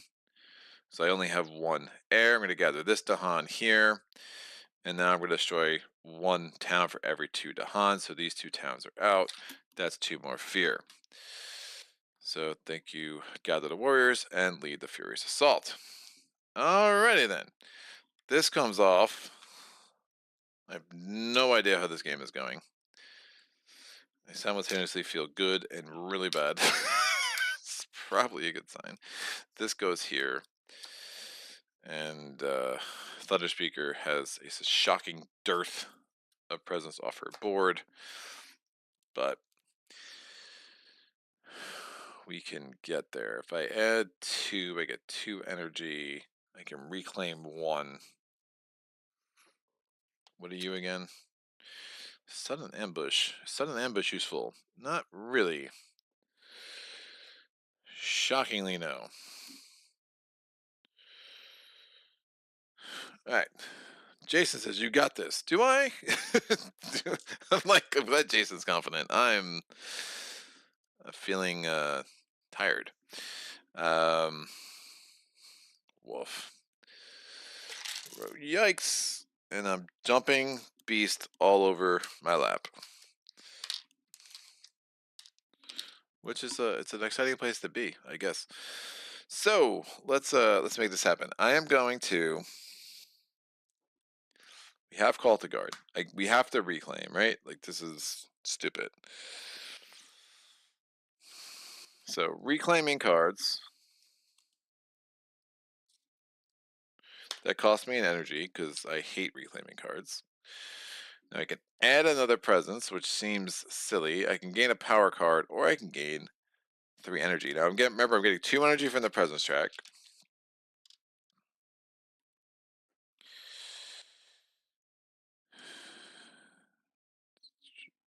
More energy isn't terrible. I get to move a Dahan from one of my lands.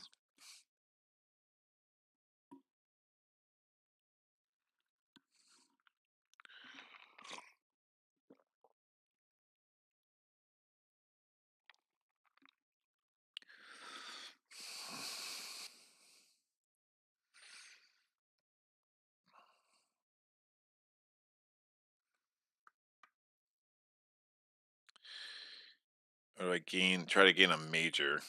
I could try to get a major. Maybe I should gain a major after I have some cards in my played cards, and I could just kind of prolong my next reclaim a little bit that way. Yeah, I'm gonna gain 3 energy. Try to get myself so I can afford a major next round. I have 3 card plays that I can move a Dahan from one of my lands. I will move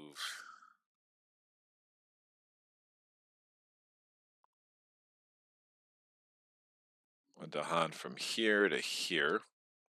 So I've done this ability. I'll keep note of that. Still going to get any element I want. This over-enthusiastic arson makes sense. It kind of does. This dude heals. Do want to get a lot more strife on the board. I could do this, which is super interesting.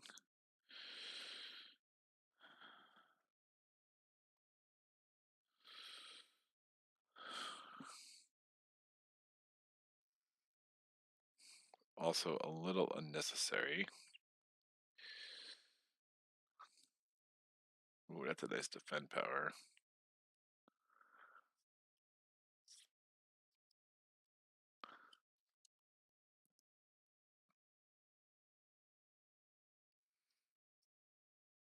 Yeah, the sun.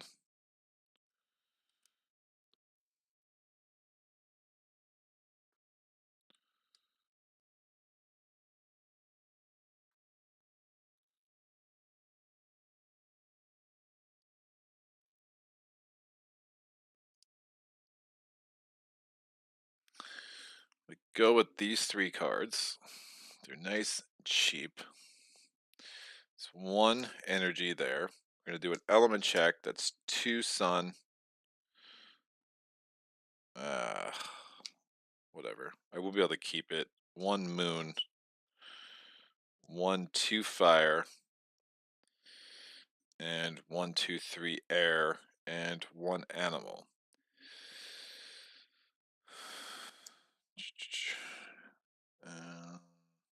Yeah, it's fine.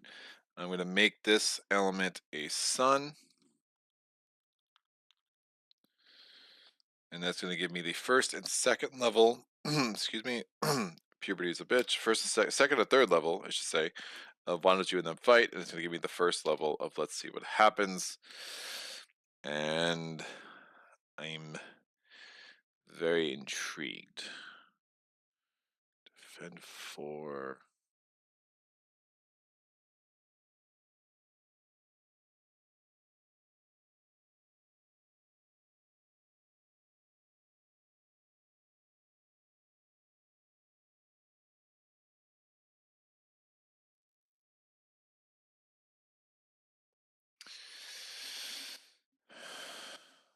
Okay.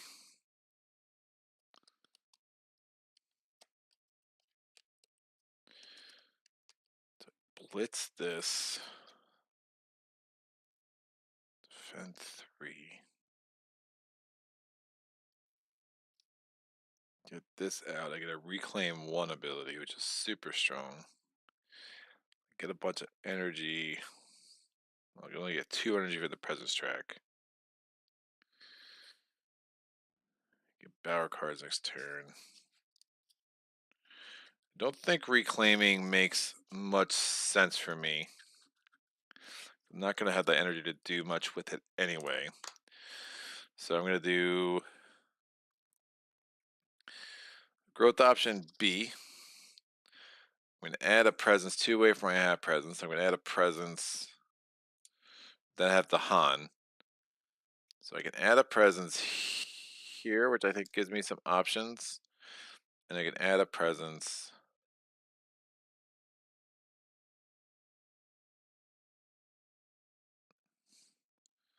here. I get a reclaim 1 ability, so I'm going to reclaim 1 and I will take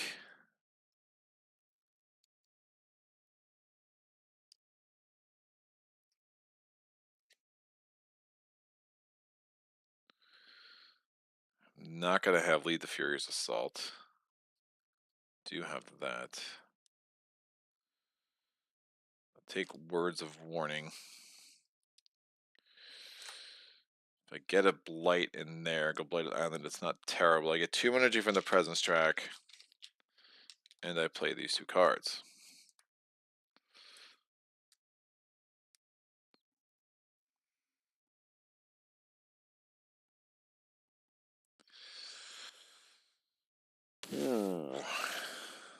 Alright.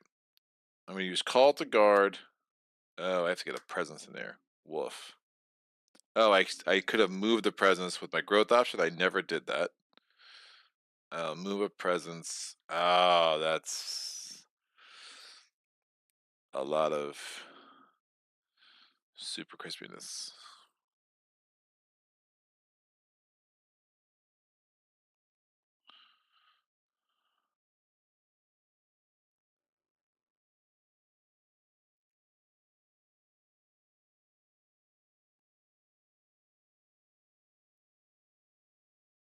It's fine. I'm going to do Call to Guard. Defending 4 here. I still have the option to move a presence if I can figure out where I would want to move it.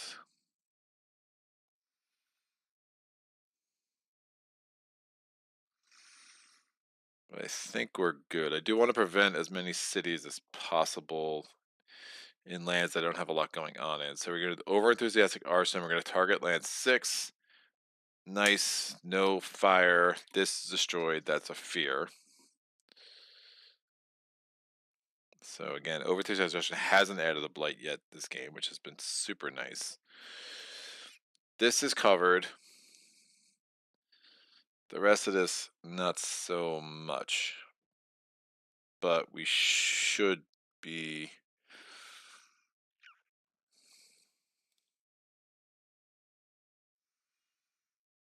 good. I'm gonna do why don't you then fight? I'm gonna add a strife and then spend an energy to add a second strife.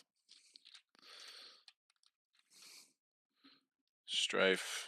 So I'm adding the strife there, second energy, add a second strife here. And then since I targeted this land, I need to get a presence in there.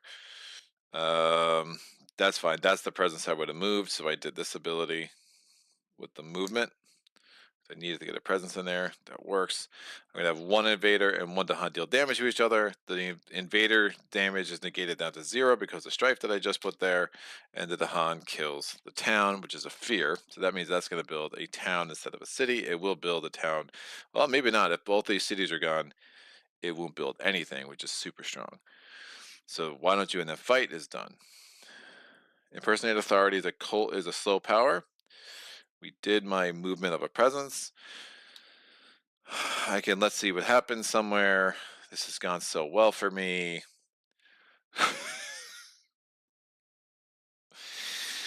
I have a explorer problem here and here. Now, I do have one fear card. We are 11 fear from Terror level 2. I do have a defend 3, so that's fine.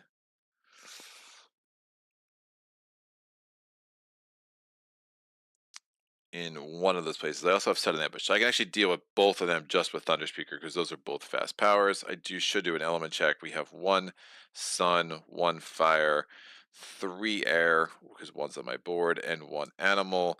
That gives me the 2nd level of Gather the Warriors, and I do not have anything from Lead the Furious Assault. So let's see what happens in land 5. I mean, it's ravaging 6. I'm likely getting a blight. We're likely going Blighted Island. I don't see how we're avoiding that this time around.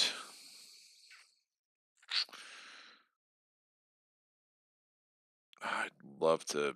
I don't know what I'm doing with that city either. Just not a lot of Dahan there. But, hopefully we get some major powers and we can make this work. But let's see what happens. Land 7's going to be a big problem.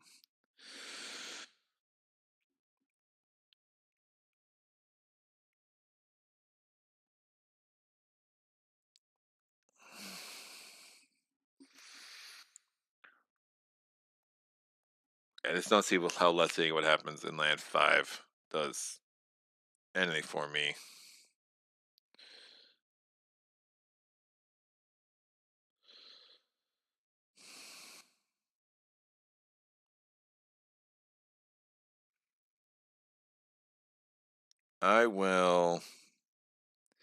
Let's see what happens in land 8. Why not? Let's try to.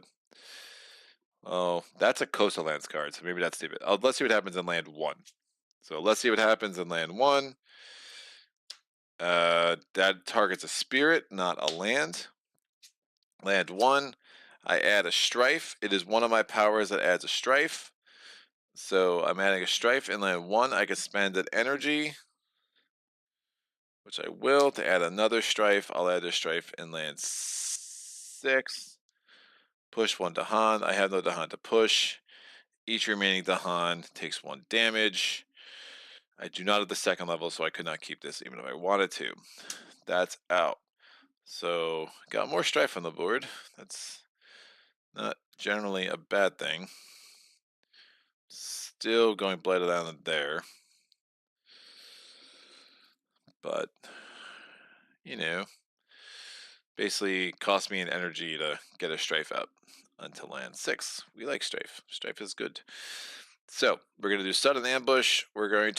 Each Dahan is going to destroy an explorer. I'm going to do that in land 4.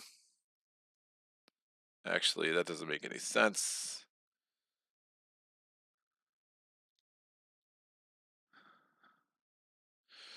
So I'm going to be able to destroy a lot of those explorers. Anyway, I'm going to just use that in land 8. So I destroy 1 explorer there. And then we're going to do words of warning. We're going to just have a defend 3 there. Whew. Sagitt, careful, don't get knocked down. Yeah, for real. Because I might not get up again, as we learned yesterday. Still can't do that 1 power roll, man. That's so. I was thinking about that all day, dude. That was super fun, and I do appreciate your help. Kind of. hobbling me along with that playthrough. All right, let's make this happen. I'm gonna go to Invader phase. There is no Blood Island effect. We're gonna draw the event card. We are tier level 1 for the rest of the turn. Ah, that's so bad.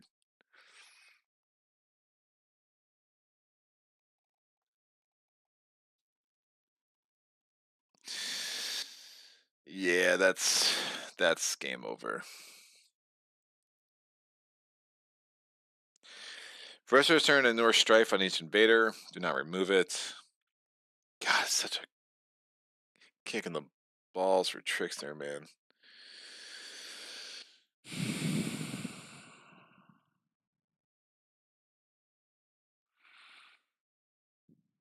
That means Dahan die there, Dahan die there.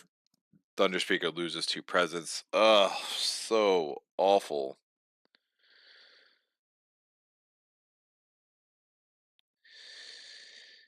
Yikes. Alright, ignore Strife for each invader. That's so Sagitt shows up and everything goes to shit. That's that's how this works. On each board, destroy 2 explorers and lands with beasts. So these 2 go away. I did not get a lot of beasts this game. Careful defense. When invaders ravage, if land has the Han, defend 2. So we're defended 5 here. We somehow might be able to piece that together. We're defended 2 there. We're defended 6 here. Again, I'm just adding to the defense powers that are already in place. This is ravaging 7 and I'm defended 5. So we'll see what this fear card is. Nope, not what I needed. Wow, that's so horrendous. And like cool, I mean the crazy thing too is if I had just done a sudden ambush there, I'd been fine. I'd have been fine. But I'm about to lose 2 presents, so we're about to lose some Dahan. Oh, that's even worse too, because we lose that Dahan.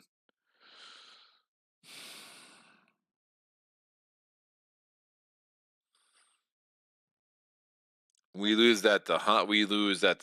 I need Dahan. I can't fight back. I'm redoing that card. I'm switching them up. So I'm actually only defended. I would have done 2 damage here. This goes here. But then I defend 3. Oh, then I don't have the defense power anyway. It doesn't matter. It doesn't matter. Because I was thinking if I had like thought through like, hey, I have this negate strife. But yeah, I did the defend 3 over here. I would have instead of having to defend 3, I'd have to defend 3 there. God, what a terrible fear card too. What a it's just such a brutal card. During the next normal build, skip the lowest numbered land matching the invader card on each board. We're still in tier level 1. Woof.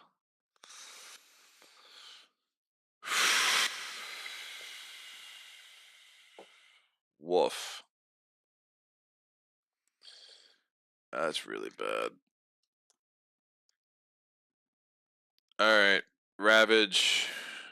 I mean, I might not even have enough blight to cover this. This comes in. This is destroyed. Blight of the island. Memory fades to dust. 8 blight.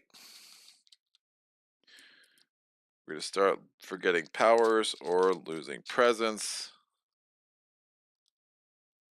God, what a terrible event card. It's like those are like the ultimate neutralizers for Trickster, and like in a way, like I like them. In a way, I'm like, ugh. Trickster's like usually able to overcome them, but this is really bad timing, especially with Thunderspeaker and like the Dahan that I had set up. So we're gonna have to put a reminder token here and here, because every invader phase we got to do a thing. We are defended 6 here. Retaliate destroys this city. 2 fear. We're defended 5. They're ravaging 7. We ignore the strife, so the strife stays. But that's enough to destroy this Dahan. We do a Blight Cascade here that destroys this presence of Thunderspeakers. And since a Dahan was destroyed, we have to destroy another presence within range 1. So Thunderspeaker is down 3 presence so far. This is done. This is done. We come up here. They're ravaging 6. Dahan destroyed. Destroys the presence of Thunderspeaker and the presence of Trickster. There is no additional presence of Thunderspeaker within range 1, so no more to take off the board, but we put a Blight here. Again, Strife stays, but just what an absolute cluster of awfulness. That was really bad. All right, we are now going to, just like the reclaim, the Thunderspeaker's turn just made 0 sense with everything I did too. This is so bad. So ravaging is done.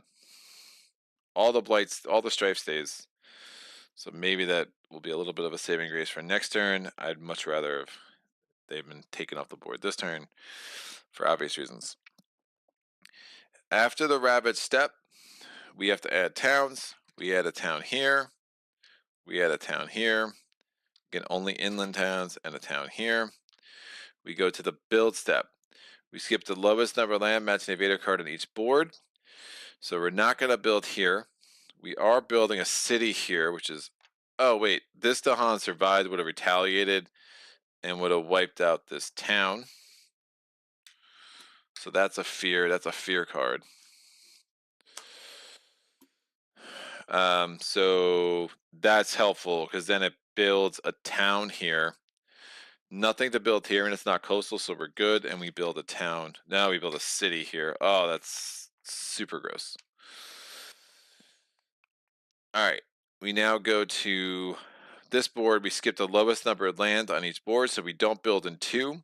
We do build in 3 because there's an adjacent city and it's a coastal land. So this is Scotland number 3. We're gonna build a town in 5, and we build a city in 7. We're exploring. It's the coastal lands card. Act surprised. Coastal lands card. Woo! So we have to add 2 towns and explorer on each coast. Explorer here. And we're actually adding 2 towns over here because I'm taking up this wilds. So town, town, and I need another town, town, town. Invader cards advance. Slow powers. I don't have Lead of Fury's Assault this round, which is really unfortunate.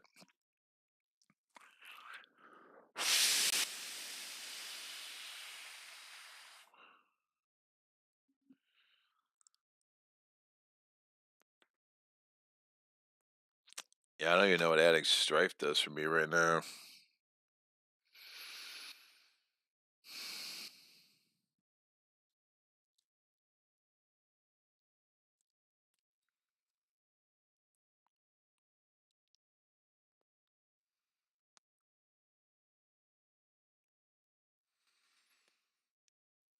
And 8 is just. I remember I had like nothing there. Then I did that double build, and then the Strife being negated. I mean, 8 over here has just been an absolute lesson in futility.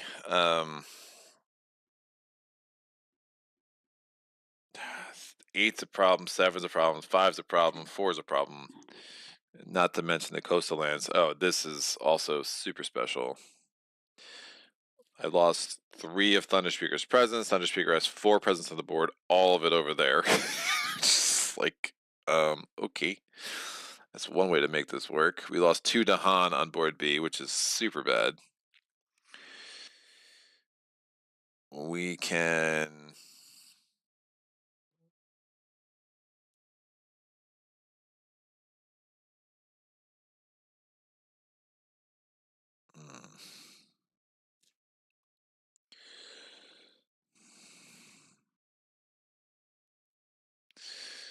Am I seriously reclaiming again? Yikes. No, I don't want to reclaim again. I'm going to gain a power card, get a major, hope for a miracle.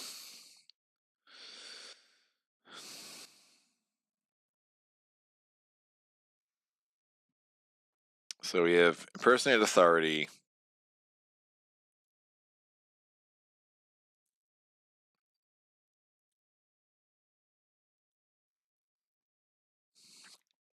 All right, gather the warriors. I'm just targeting land 4, and I'm just pushing with my 1 sun.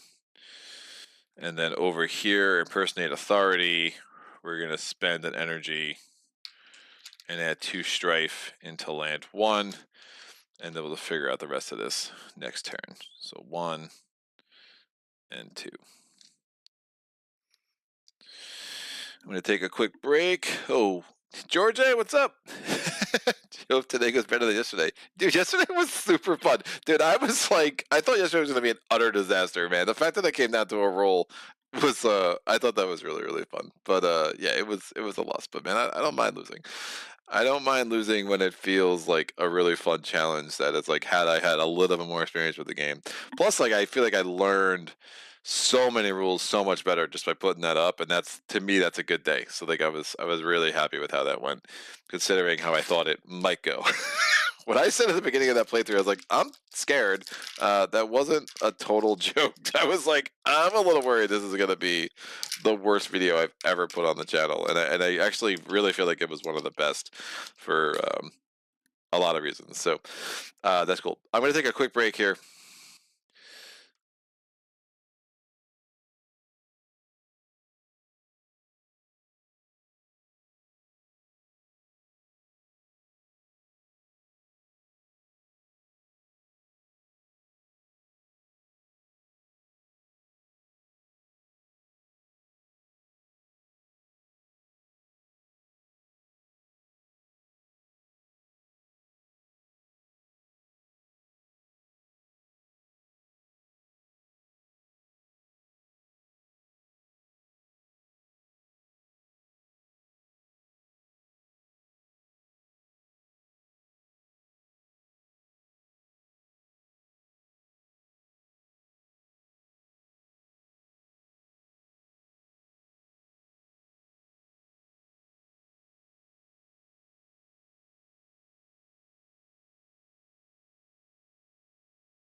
Yo, yo, I'm back.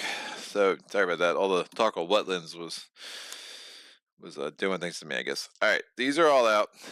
My hands are like, I clearly washed my hands. Look at those. Look at that glistening. And now I just don't want to get water all over my my cards. All right, I'm gonna go here. These comes off. This comes off.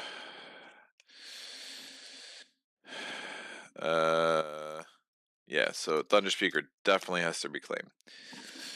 Yikes. All right, so Thunderspeaker is reclaiming. There's no point in belaboring that. Thunderspeaker is going to try to get another major. Thunderspeaker needs presence on the board really quick. She also could play 3 power cards, which is kind of garbage because, she doesn't have. She wanted the energy for it because we only have 2 energy.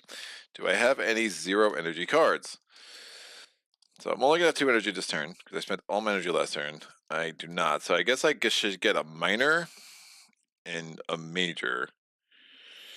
Reaching grasp, +2 all thing, absorb corruptions. Interesting. I would love a sun fire combo. That was not meant to be. I would also love to get that off so I can really start triggering Lead the Furious Assault. These cards are rather crap. Yeah,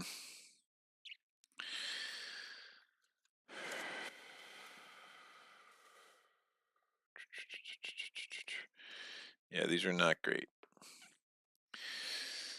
I mean, I won't have the energy to really pay to remove corruption.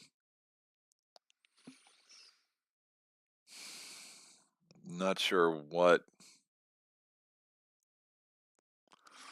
There's not enough lands without invaders for Lore of the Unknown.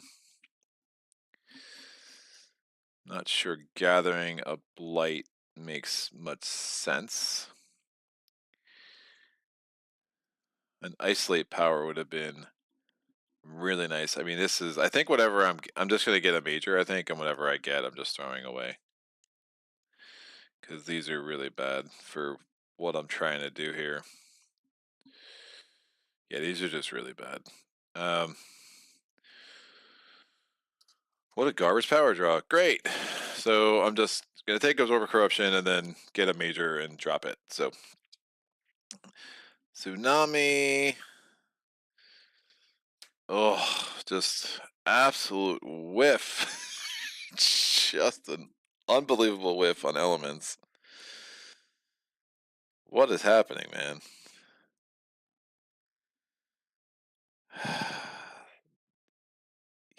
Yeah.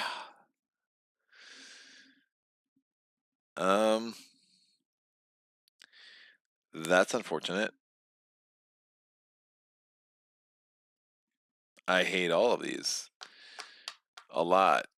A lot, a lot. I think it's Erupt, I guess.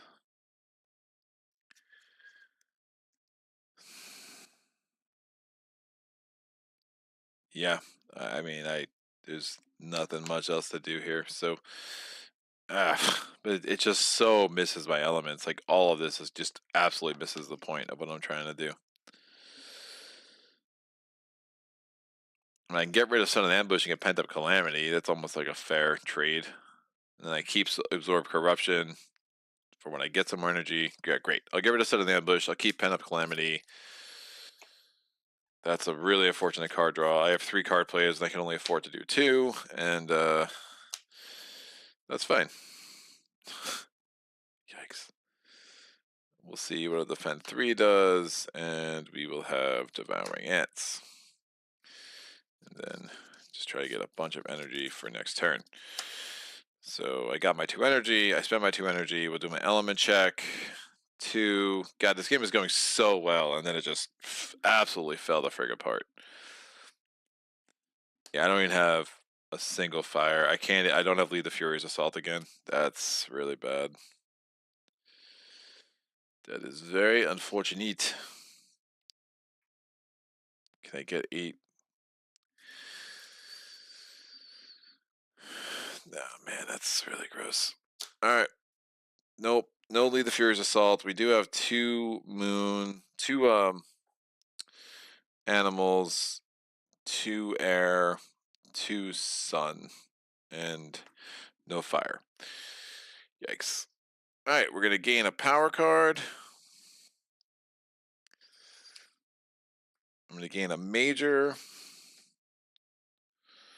Cast down to the briny deep is intriguing.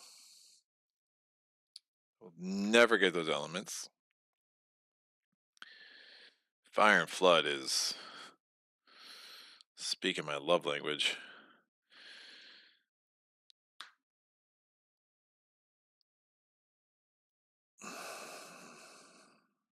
Cannot afford to add Blight. Already down to 5. Cannot afford to add Blight again. Cast down to the briny deep is very enticing.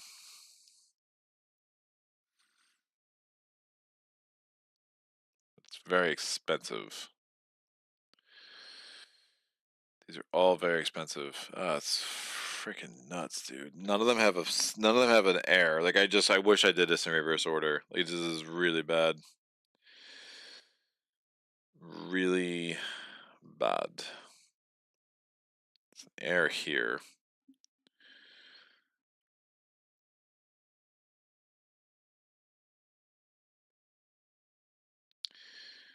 I think I keep Fire and Flood.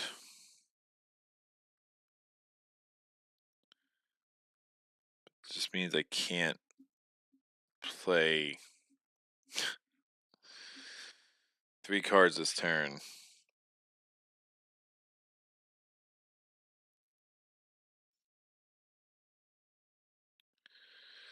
I could do Spill Bitterness, but then I'm not gonna have the energy to actually play any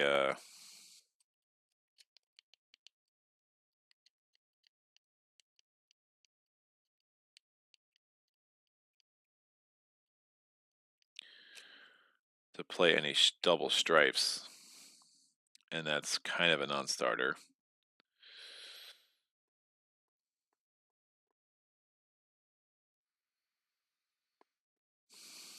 Poison land.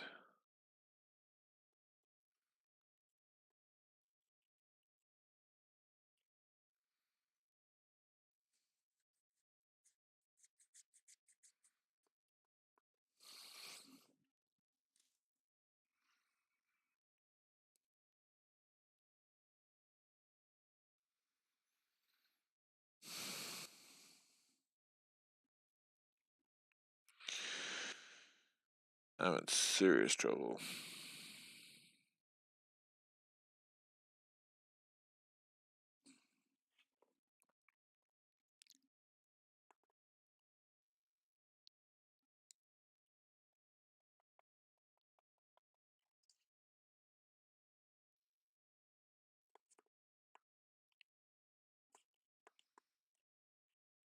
Let's take Fire and Flood and they reclaim.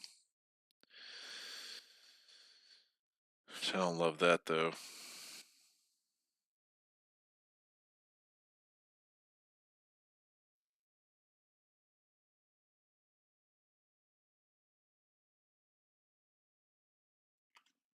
Seven damage, add a strife. That's a slow power too. It's not gonna do it. It's not gonna do it.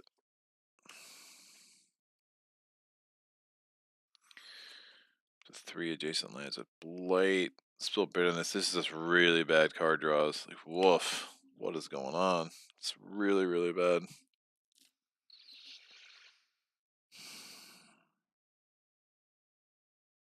Alright, I take Fire and Wolf. So disgusted by all of this.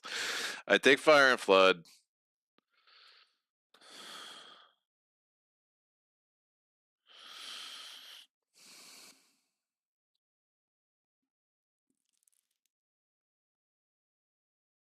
Means I have to forget a card. I'm going to forget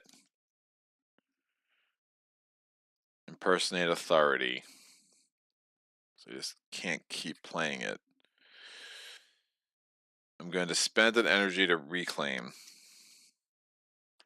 And now I can move a presence. I also get shifted to Han from one of my lands.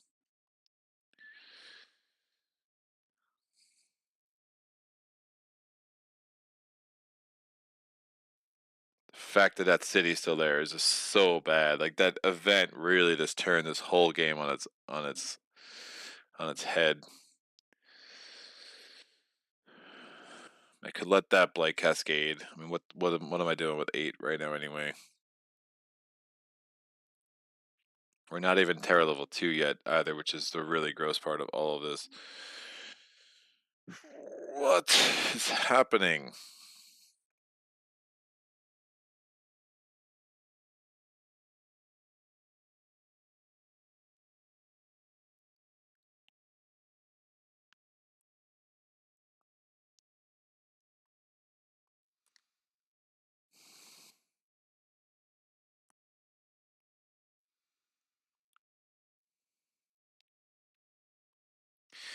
Yeah, I'm not even going to survive this turn.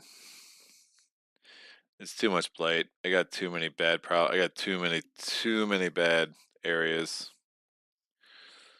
Just don't see how.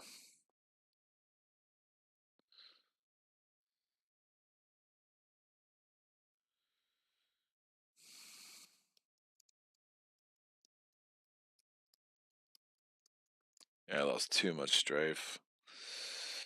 Or too much presence. Alright, I'm gonna move a presence into here. Nope, that's dumb. I'll move a presence into. Oh, this is bad. Blake Cascade, Blake Cascade. Yeah, I'm toast. I'm absolutely toast.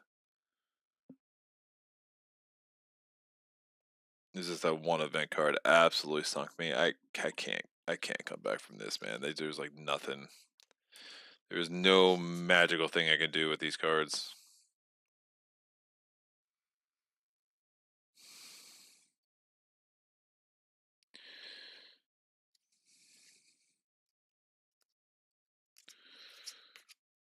Fear cards haven't been great. I'm still 8 fear away from the next terror level. I'm absolutely energy poor.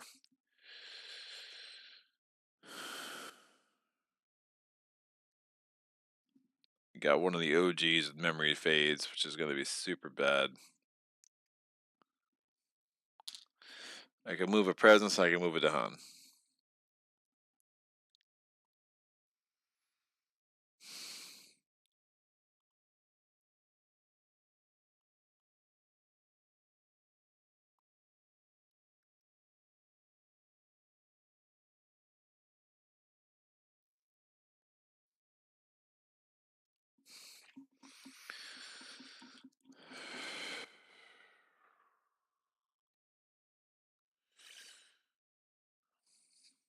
Yikes. Alright, I'll move a presence there. I can move it down from one of my lands, which is not super effective.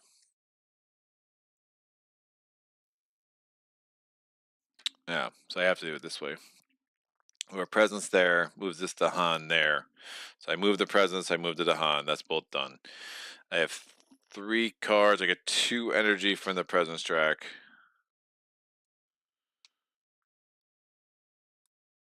Wait, was I down to 1 energy?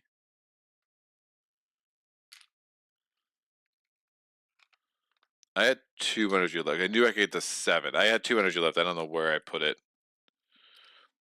Oh, I spent it because I had to reclaim. Yep, that's right. That is accurate. So I have 3 energy total. I'm going to play Bird's Cry Warning, Overenthusiastic Arson, and Call to Guard. We're going to do an element check on that. We have 2 sun, 1 air, or 1 moon, 1 fire, 3 air, 2 fire, and 1 animal. I have the any. I might as well make it a fire. So now I have 3 fire, which gives me the 2nd and 3rd level of Why Don't You and Them Fight, and it gives me the 1st level of Let's See What Happens.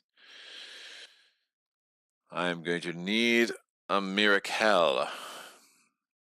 So we are going to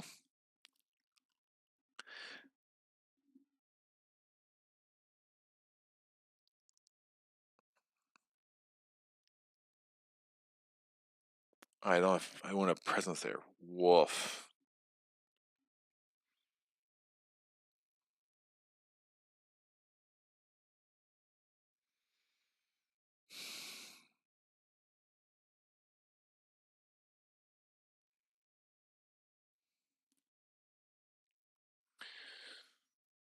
Let me rethink this because that's not going to work. I need to get the Dahan and the presence. I was thinking about doing Why Don't You in the Fight over there, but I don't have the presence there, so that's not going to work.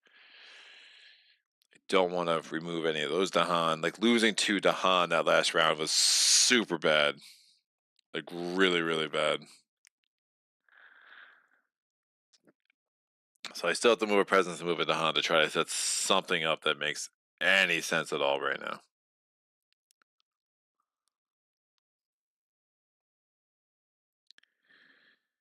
I mean, I don't love it, but I'm going to move this Dahan and this presence. All right. We're going to gather a Dahan into here, and we're to be defending 1 for no good reason. And then we're going to...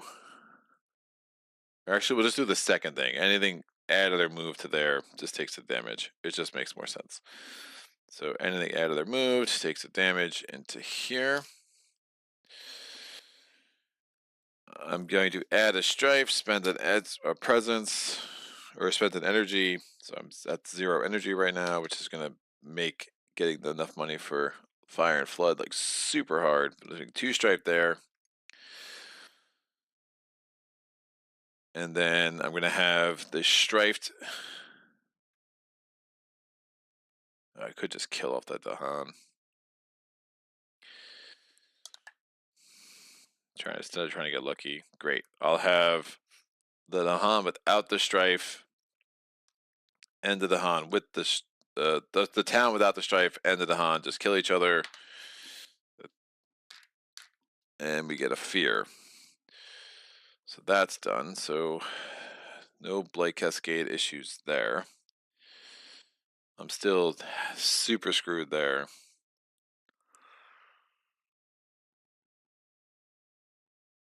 And there, I mean, yeah, I'm adding like 7,000 Blight.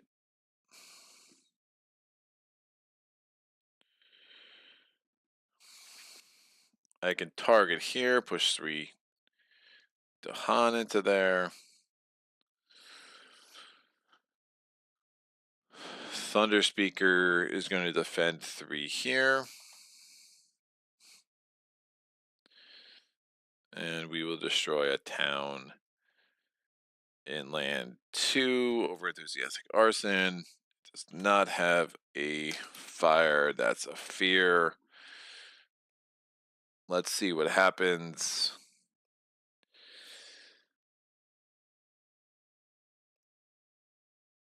I will do, let's see what happens in land 4. Give me a defend 3, please. Excellent. 1 fear off the top.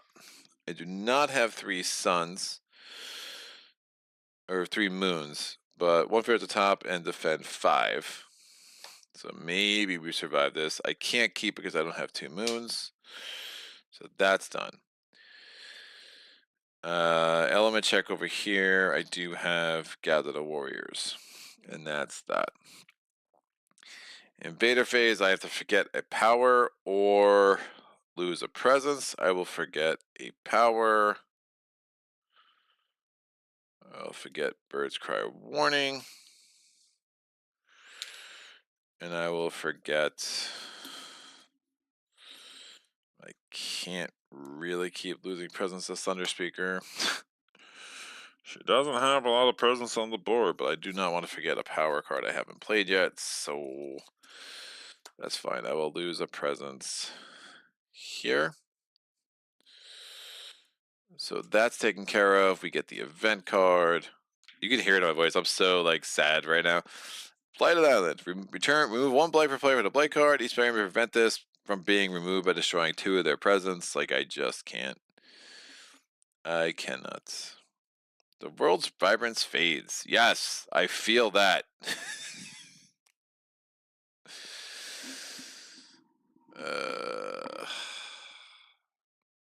I feel that hard, dude. Alright. Trickster will prevent 1 blade from being removed. But the other one's going to be removed for sure.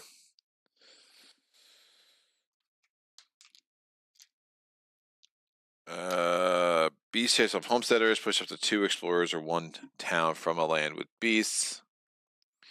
It's up to, I don't want to. Raiding retaliation, each land 1 damage per Dahan. Then each surviving town or city deals 1 damage to Dahan. Wow, that's so horrible, dude.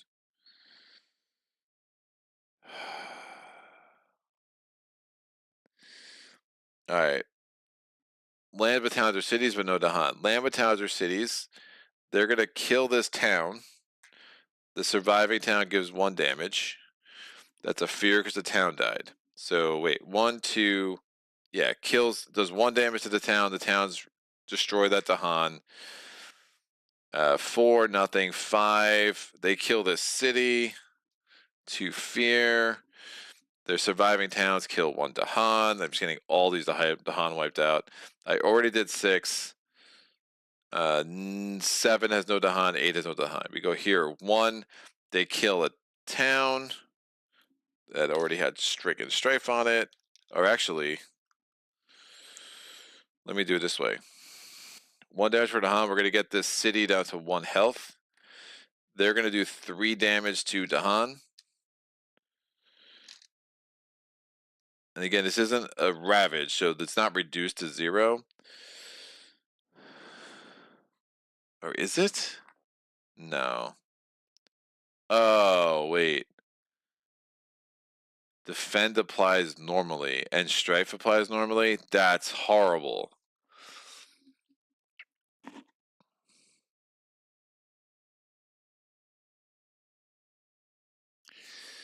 So the Strife comes off here, and that dude wasn't hurt. The Strife comes off all of these, because the damage they would do is reduced to 0. This is really bad. So I might as well kill this town for a fear. These event cards have been so bad.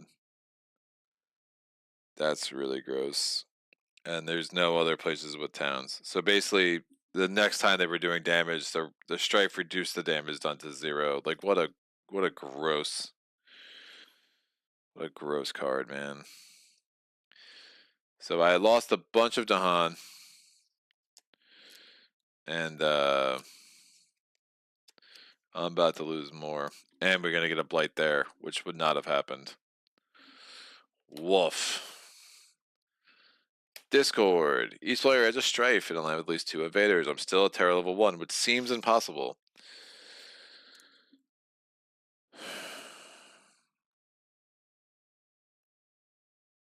Yeah, I'm dead.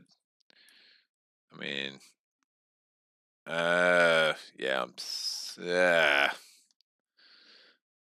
I could add a Strife here, and a Strife here, just to kind of survive. We now go to the Ravage step. I'm defended 5, no damage. This comes off. We are getting a Blight here. We lose a presence from Trickster. Both these Dahan go away, so that city doesn't die. All these stripes come off.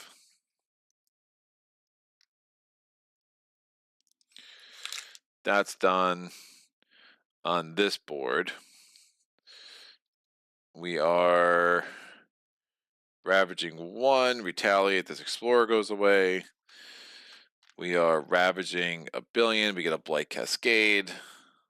Blight Cascade, both these Dahan die. And that's super interesting. And we have this can come off. The Ravage is 4. We were defended 3. And then both these Ravages come off. We have 1 Blight left on the card. Everything's still alive. If we explore to that explorer, will die. After that, we add a town. So we actually get a town there, which takes 1 damage because of Call to Guard. We get other inland lands. We add a town into 5. We add a town into 4. We add a town into 6. So that's taken care of. We do the build action. We get a town. This is adjacent to a city, so this gets a town. This is adjacent to a city, so this gets a town. Over here, we get a city. This is before the step. It was not adjacent to a city, so it does not get a town in 2, but we do get a city in 3. And then the explore step. Sands gets a town. We get the wilds off 6. Explore into 8. Explore into 4. And then on board B, town, town. Explore into 5. Explore into 7. Invader cards advance.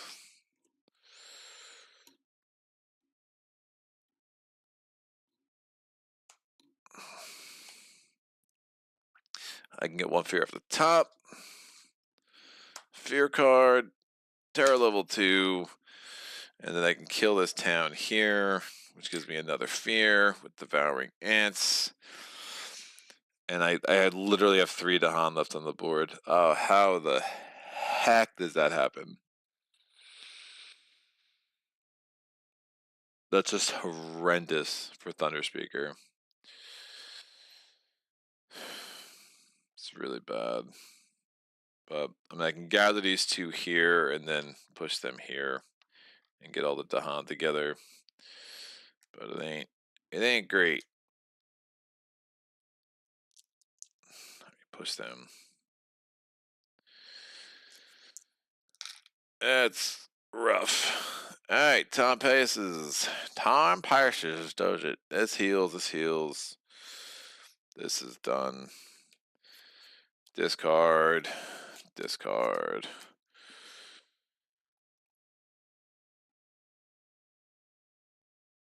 Today was going better than yesterday, and then it didn't. Just it's like a very dark turn. This goes away. My phone is a buzzing. Where is my phone? I don't know. It's over here.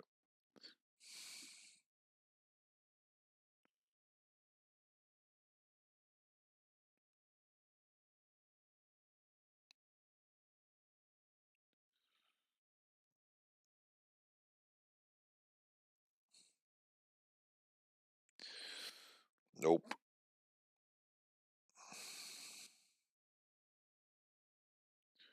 Woof.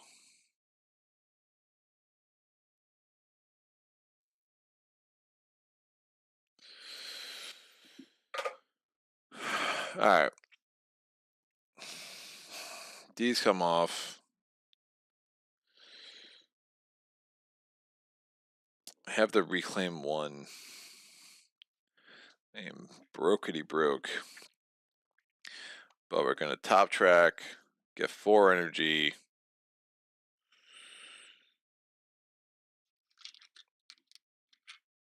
Two energy from the presence track. We did this.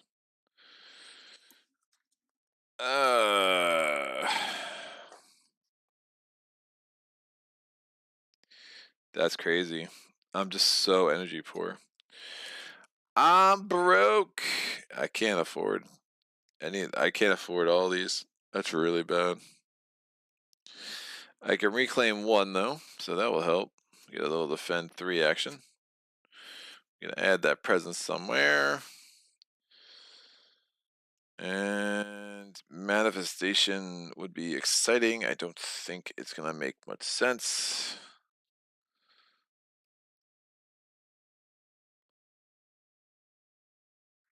What is rabbit? Like the coastal lands are just gonna smush me. Yeah, I probably should have. Whatever. It doesn't matter. I should have gathered from there, pushed these into here. I lost so many Dahan. I think I was a little reckless with moving the 3 Dahan there. I was kind of at some point just hoping to get really lucky.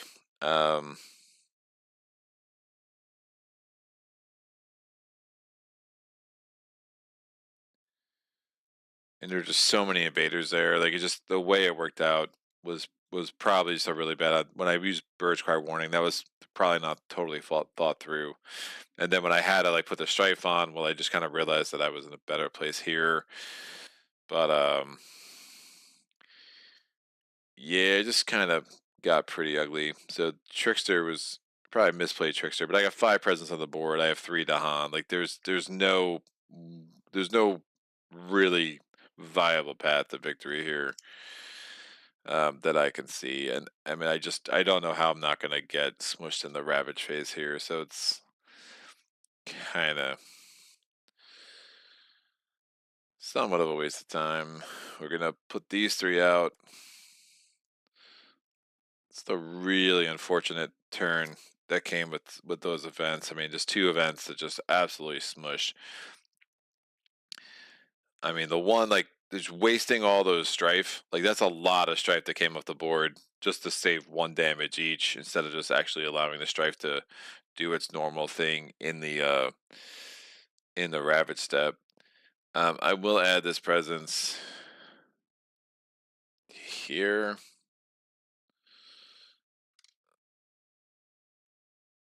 because I can.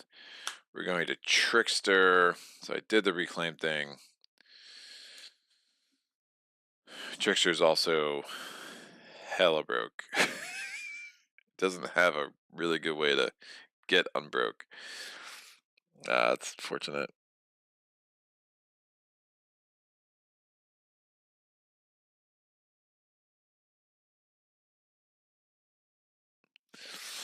Yeah, that's an unfortunate cycle I'm in over here. That's not good.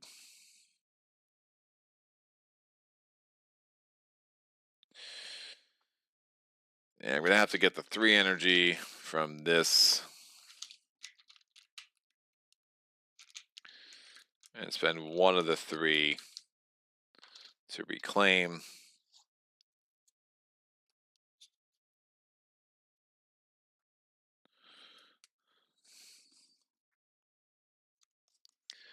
And then play these 3 cards. I can move it to hunt from one of my lands. I have none. I can move a presence. I'm not getting any more presence on the board. This memory fades is absolutely killing me. So I'm gonna call it. This has stopped being competitive. It's just gonna be a lesson in being smushed. Yeah, Year of Little Rain. I have no, if I don't get say, yeah, like I wouldn't have had a weather. The Year of Little Rain would have made me add a blight to the board, so I would have just lost in the event phase. Woof, that was really rough. I liked where we were, and then it's crazy how quick this game can turn. How with a really bad event, and that is like a little bit of a vulnerability of Trickster. I still think Trickster's really strong. Um, I think there's a special, there was like the double whammy of not only his strife being negated, but Thunderspeaker being totally gutted because then I lost the Dahan, and then Thunderspeaker lost additional presence as a result. I mean, both those lands I had Trickster presence and Thunderspeaker presence. So I lost just 6 presence as a result, and then the next turn, just the way that one event came out. I mean, I lost another 4 Dahan. Like that's absolutely game over. I probably, maybe getting to majors wasn't the greatest idea. I might have gone there a little bit prematurely with Thunderspeaker, although I really liked Unrelenting Growth for what it did for Trickster, but it did mean that I wasn't in the cycle of using Manifest, a manifestation of power and glory. I think the card draws could have been a lot better for me. I was really not getting the elements I wanted for down the stretch there. So I just think a lot of weird little things that just kind of get comboed into a pretty nasty turn of events for sure. Random question: was there a reprint, a print, or calamity, or are we all using the weirdly worded version? I don't think there was a reprint. Not sure what's weirdly worded about it. Add a disease and a strife, or remove any number of those things, and for each token removed 1 fear and 3 damage. But think about how much. I mean, how much if like all that strife had stayed. Like, oh, it's so. Ugh. Like all the strife going away was stupid because Phantom Calamity could have been really strong. Yeah, because I can remove the 2 strike tokens there, then 6 damage. Yeah, I'm not sure what, John. I'm not sure what's weird about what the card. You gotta let me know, man. I believe I think that's the branch and claw symbol. So I'm pretty sure I just have the original from the branch and claw. A lot anything that was like had a Rada, I know came in Horizons. Horizons was a reprint of a bunch of cards, just kind of bring all of the different the language of the cards together. The wording I have is remove an invader of. Oh, that's super weird. Whoops, extra has there.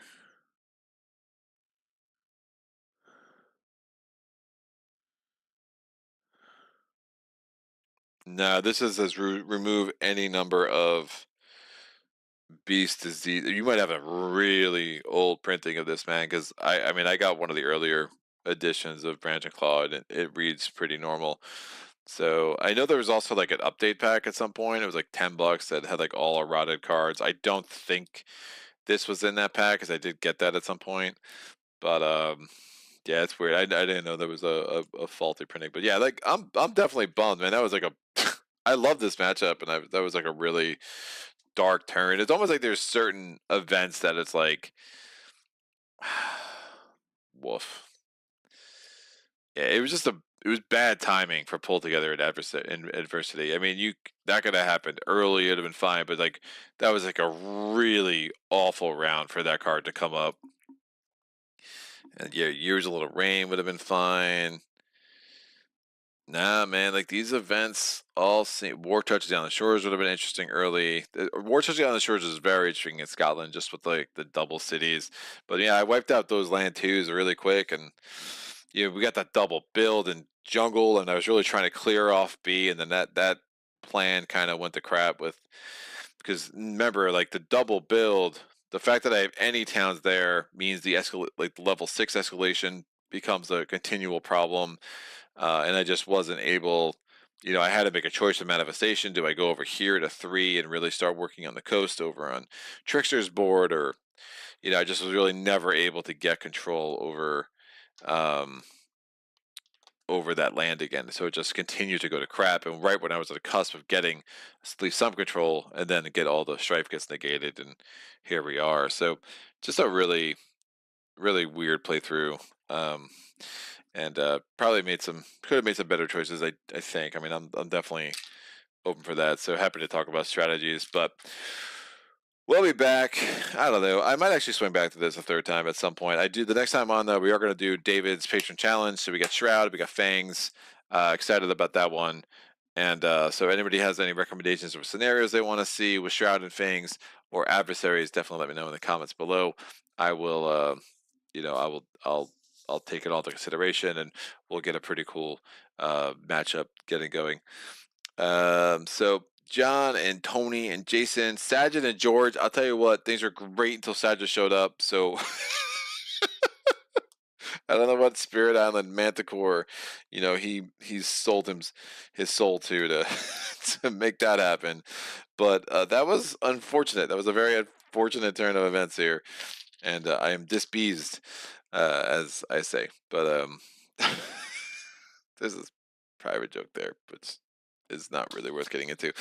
But this is cool. Thank you for everybody for joining me. It's good to get back for some familiar territory after taking on the mammoth beast that was Aeon Trespass Odyssey yesterday. I'm gonna be back tomorrow. We're gonna go from the most mammoth of mammoth games from yesterday to two very small button shy games that were review copies sent to me. So we got Numbsters and we have Rove with all the expansions. So excited about that for tomorrow. Next week we're gonna have Aeon Trespass Odyssey. We're gonna have Mage Knight. We're gonna have Gaia Project. Might try to get Recklin Run back on the channel because I do want to feature that pretty soon. I'm learning the rules for Ashes Reborn with their solo expansion that just recently came out. So curious to see how that plays. So definitely some cool things coming up in the next few weeks. Any questions, comments, epiphanies, put them in the comment section below. I'll get back to you as soon as I can. And other than that, thank you for joining me as always. And until next time, happy gaming. Solo.